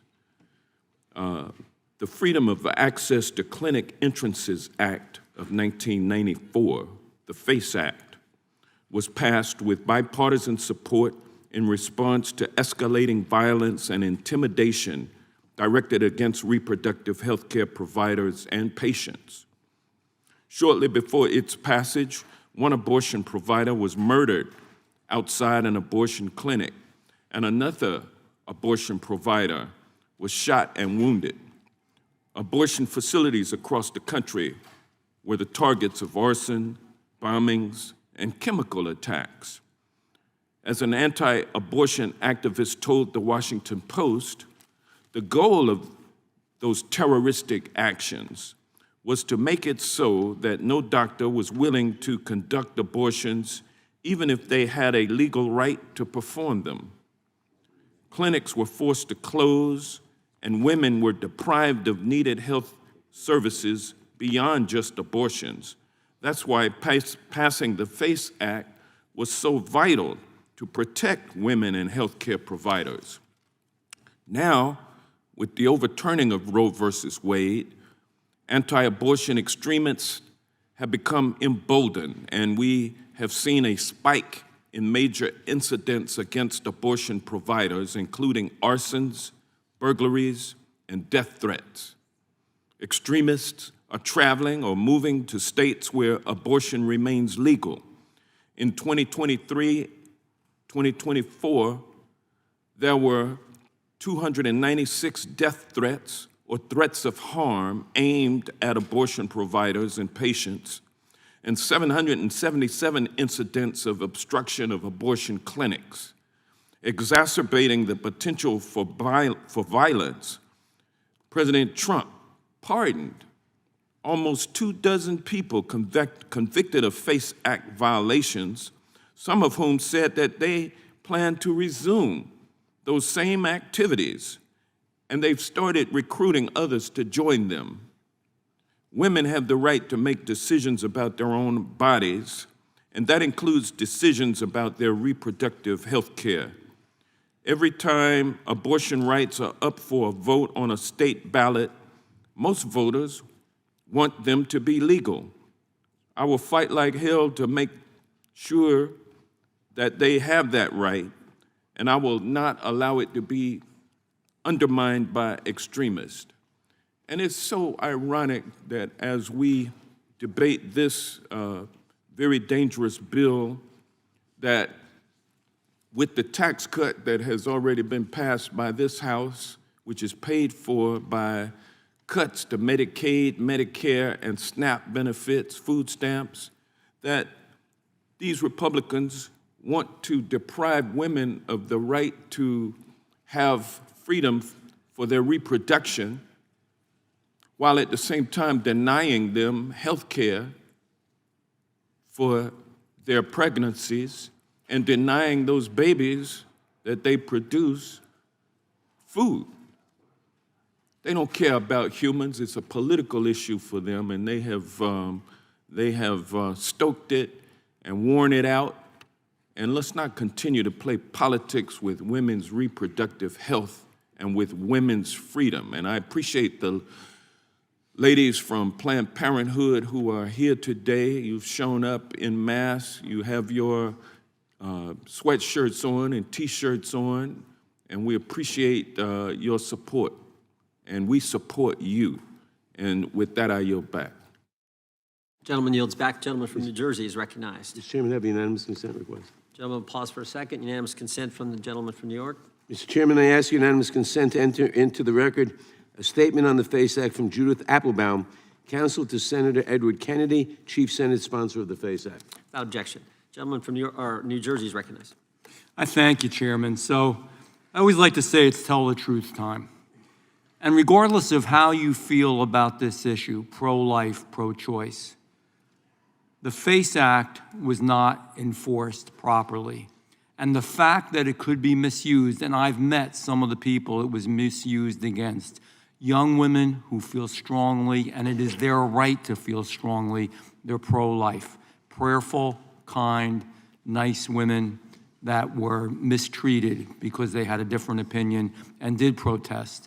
You all that are here from Planned Parenthood, and that's a good thing. You're exercising your right, your First Amendment right to be here and to state, as you have it right in front of your T-shirts, how you believe. But what has happened here is if you have a different opinion, which is not the way America's supposed to work, then you're going to be hurt. There's going to be a much stricter level enforcement against you, and it's not even enforcement, it's worse than enforcement. So the stories they've told are true. The old woman that was almost 90 years old could have gently been just somebody, a police officer could have taken her hand and gently moved her away if she was blocking a doorway. This is an old lady. Instead, she was put in jail for years. Come on. Nobody thinks that's right. Nobody thinks that can be good. And it's interesting, if you read the stories, there are many of these stories. It just isn't one incident in one story. The truth is the act is faulty because it allowed this kind of enforcement, unequal application under the law. It allowed the law to be misused for a political force. It allowed people that really disagreed with what was happening in an abortion clinic and wanted to protest, and they do come in. By the way, somebody said, Do they come into the Capitol? Yeah, there are people all over the place. I walk down the hall sometimes, they'll have people that'll corner you. You can't even move around. They're giving you their opinion. But we try to err on the side of freedom of speech, on that side. And here what we did with the FACE Act is truly misuse the law. And if you were pro-life and you had a pregnancy center, somehow you were not protected. That's the reality. And I could take you to meet some of these young ladies, some of these people at work. And they're not just cranky old people that are there, young women, some of whom had an abortion themselves and feel that we should go about things a different way. It is their right. They also should be protected. They were not protected. And there's been plenty of violence, plenty of problems at the pregnancy centers. And you know, there's nobody here that thinks you should be allowed to bomb any facility. There's nobody here that believes that somebody's free speech should be restricted. There's nobody here that believes that an assault should ever be allowed upon another human being. But there are many people here sitting here today, and I think the sponsor of this bill, who believe that the law should be enforced uniformly and fairly and evenly and without prejudice. And when it is not, and if the law allows it to not be enforced the right way, there shows there are faults with the law. So I don't know. I'm not going to give the answer whether it needs to be amended or appealed, but something's wrong. And you meet those people, you'll find out that's something wrong. And we should, and by the way, the fact that it was enforced that way, I know everybody wants to be mad at Donald Trump and wants to be mad at Chip or me or anybody that's sitting up here. The reality is, honestly, you should be mad at President Joe Biden because it was under his administration that it wasn't enforced properly, that it was enforced unevenly and with prejudice. It was wrong and it was un-American. And now we are where we are. So we don't have a bill to amend here. We have a bill to appeal. Maybe after it's appealed, if it is, then we will move forward and we will be able to do something if it's needed. There are plenty of laws in place, to be honest with you. If you are assaulting somebody, you just can't bomb a building anywhere in any state, regardless of how the issues or how the laws are pertaining to abortion. So we already have laws in place to stop any of these violent acts that everybody's speaking about here. But there's one thing I'm sure of. What's happened in the past was wrong. It was wrong for Americans, and quite frankly, it was wrong whether you were pro-life or pro-choice. It was un-American what was done. And with that, I yield back, Mr. Chairman. Gentleman yields back. Gentleman from Pennsylvania is recognized. Thank you. As we've heard, the FACE Act was enacted in 1994 in order to address rising violence against abortion and reproductive health care providers. And ever since its enactment, there has been a concerted attack on the FACE Act, part of a long-time coordinated extreme anti-choice agenda that has been openly seeking to gut reproductive rights and effectively ban abortion care in the United States. You can see references to the FACE Act in the infamous Project 2025 manifesto. So for years, our Republican colleagues have ignored the facts, and they're doing it again today, pushing out a false narrative that the FACE Act, a law that is meant to keep all Americans safe, is being selectively enforced. And we're hearing stories about people being arrested for praying. No, people are not being arrested for praying. People are being arrested for making threats and for blockading the entrance to clinics. And I would seek unanimous consent to introduce into the record an AP article dated June 5th, 2024, so not even recent, but anti-abortion activists convicted for blockading a reproductive health clinic, not for praying there. Without objection. Thank you. So there is no evidence that there is selective enforcement here, or that the FACE Act has been weaponized against peaceful protesters. Because to the extent that there's any disparity in FACE Act prosecution, that's a reflection of the facts that anti-abortion extremists have historically engaged in higher incidents of violence than those who've protested the often misleading practices of the so-called pregnancy crisis clinics. Look, we should all be condemning political violence on any front, but in repealing the FACE Act, our Republican colleagues are inviting anti-abortion extremists to use violence and threats and intimidation to block access to abortion care everywhere. This is an invitation that they've shown they're only too willing to accept, particularly in the wake of the president's pardoning of people who have been, in fact, prosecuted for those threats and intimidation and blockading. So all women deserve the freedom to work with their doctors and their families to decide on and access the health care that is right for them without the meddling of politicians or extremists.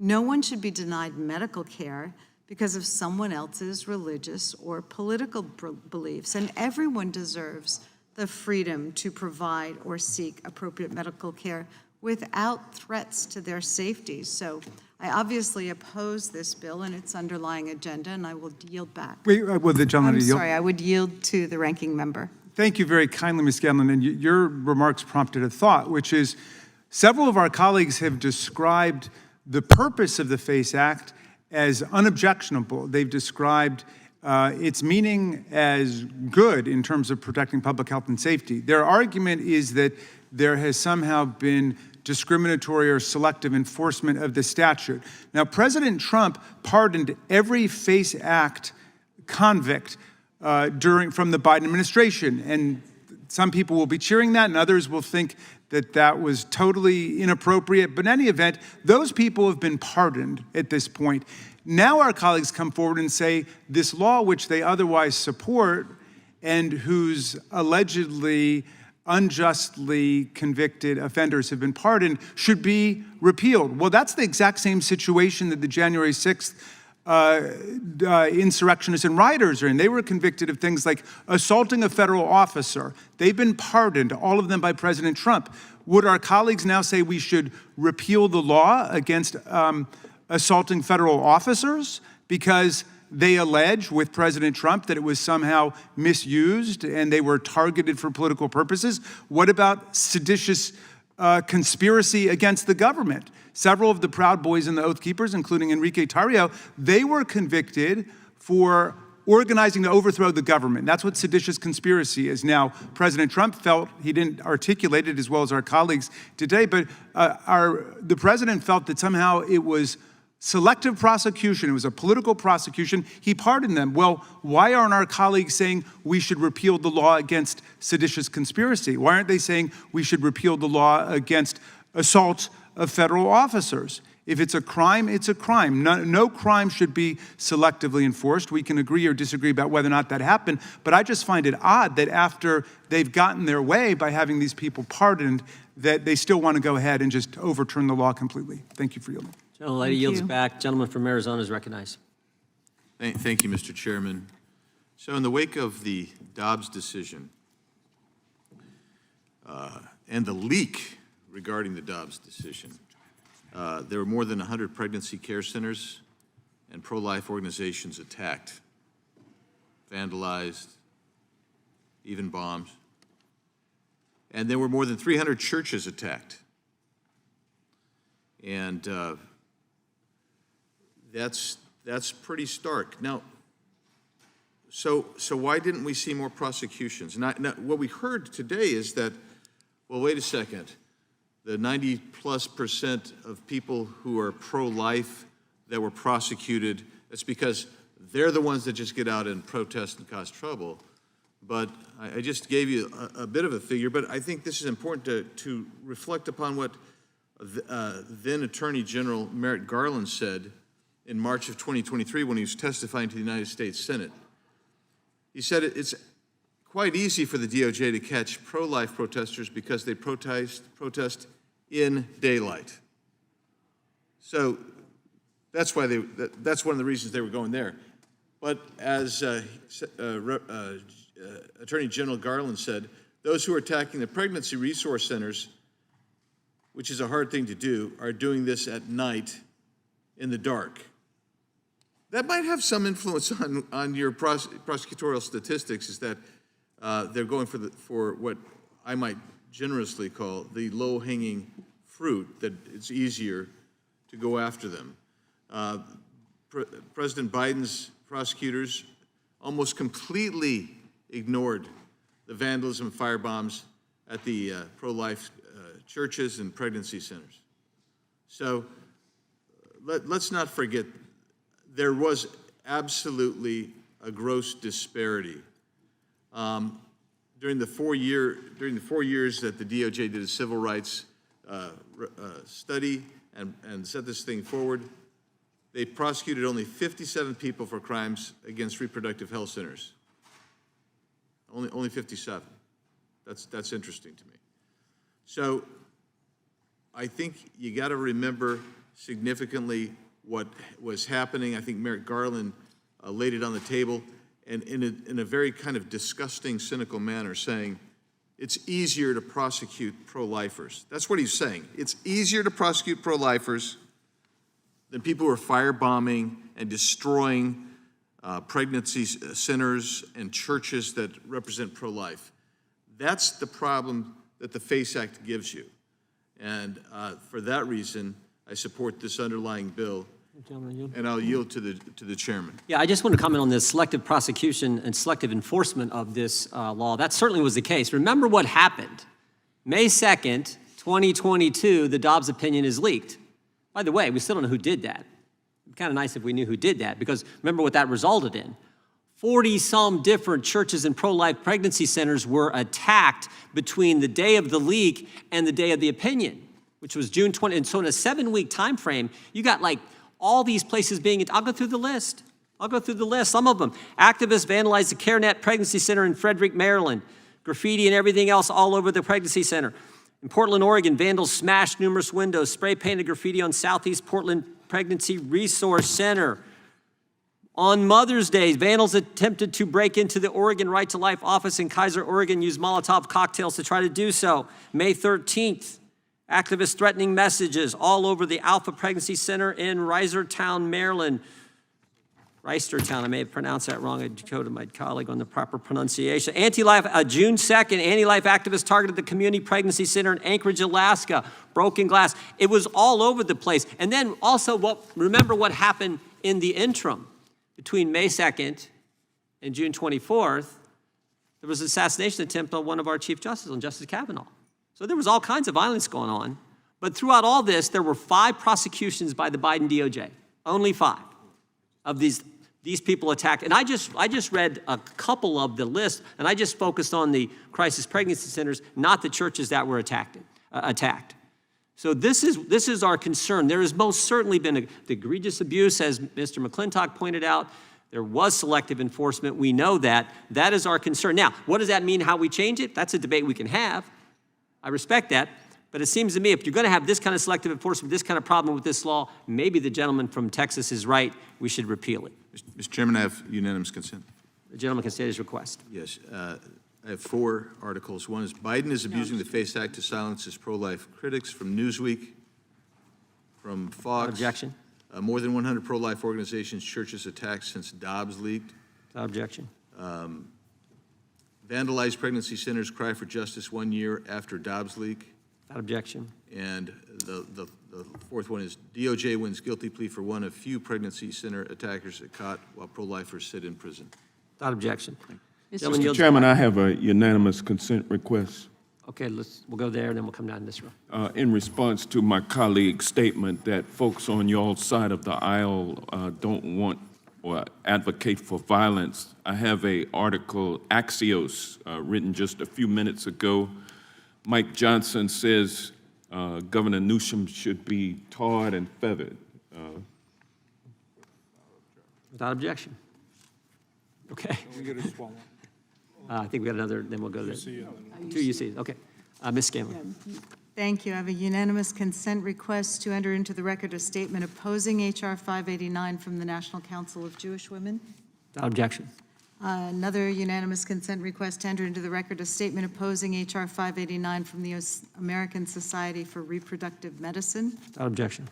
And a final, I ask unanimous consent to enter into the record a statement opposing H.R. 589 from Resolve, the National Infertility Association. Without objection. Gentlelady from Vermont is recognized. Thank you, Mr. Chair. Two UCs here. FBI offering $25,000 reward for information in series of attacks against reproductive health services facilities. That's from 2023. And FBI Memphis field office offering $25,000 reward for information in the Hope Clinic for women arson investigation. Again, both in the Biden administration. Without objection. Gentleman from Florida, did you have a unanimous consent? No. Oh, okay. I thought I saw your hand. The chair now recognizes the gentleman from California, and let the record show, it was Mr. Raskin who said Ms. Jayapal had to wait, not me. So I feel bad that she's left. But the gentleman from the gentleman from California is recognized. My Republican colleagues do not trust women. That's what this is entirely about. The only people in America who are asking for this legislation to be repealed are terrorists. People who would choose to show up and terrorize women as they make a very personal, intimate decision that nobody else should be a part of. You don't trust women. That's what it comes down to. It's not lost on me that on the other side of this debate, it's mostly old men, wealthy, who are partaking in it. I don't see any women on their side.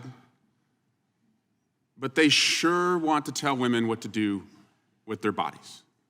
It's an obsession, a sick obsession. They want to tell them what to do before the child is born, but boy, did they take a walk once that kid comes out.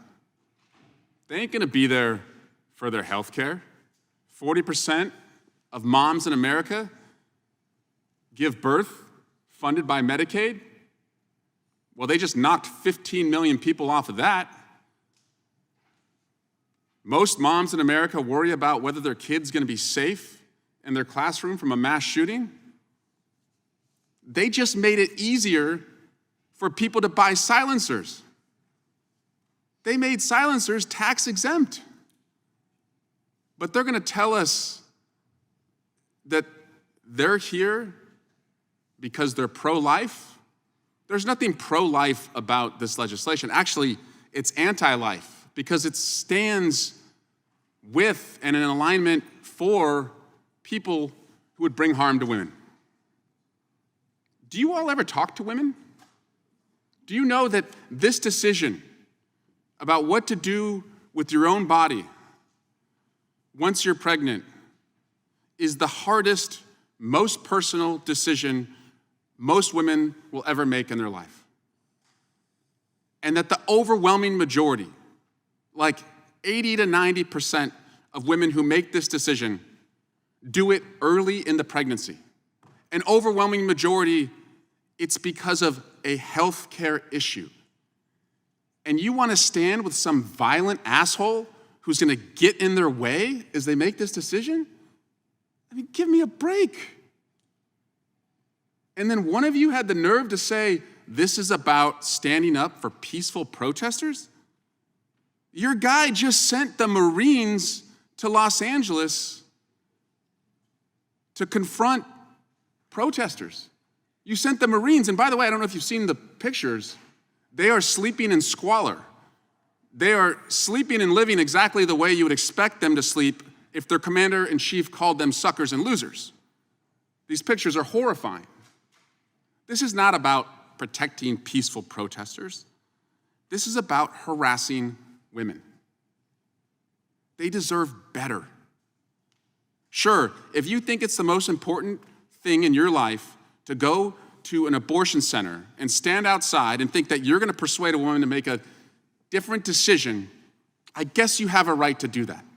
I feel sorry that you think that that's your responsibility, but I guess you have a right to do that. But you don't have a right to obstruct them. You don't have a right to get in their way, and you certainly don't have a right to bring violence upon them. And this is all right on the heels of a 25-year-old man detonating a car bomb outside a fertility clinic in my state last month. This is a green light for more violence against women, making this very personal decision. Guys, it's none of your business. You have no business being a part of that decision, and it's a shame that you're going to stand with the terrorists who want to go and try and influence it. We should be doing more to protect women as they make this decision, not taking away barriers. And we have more men on their side coming to join this debate, still no women. Trust women, my friends. Trust women. They will get it right. And I yield back. Someone yields back. The chair. West.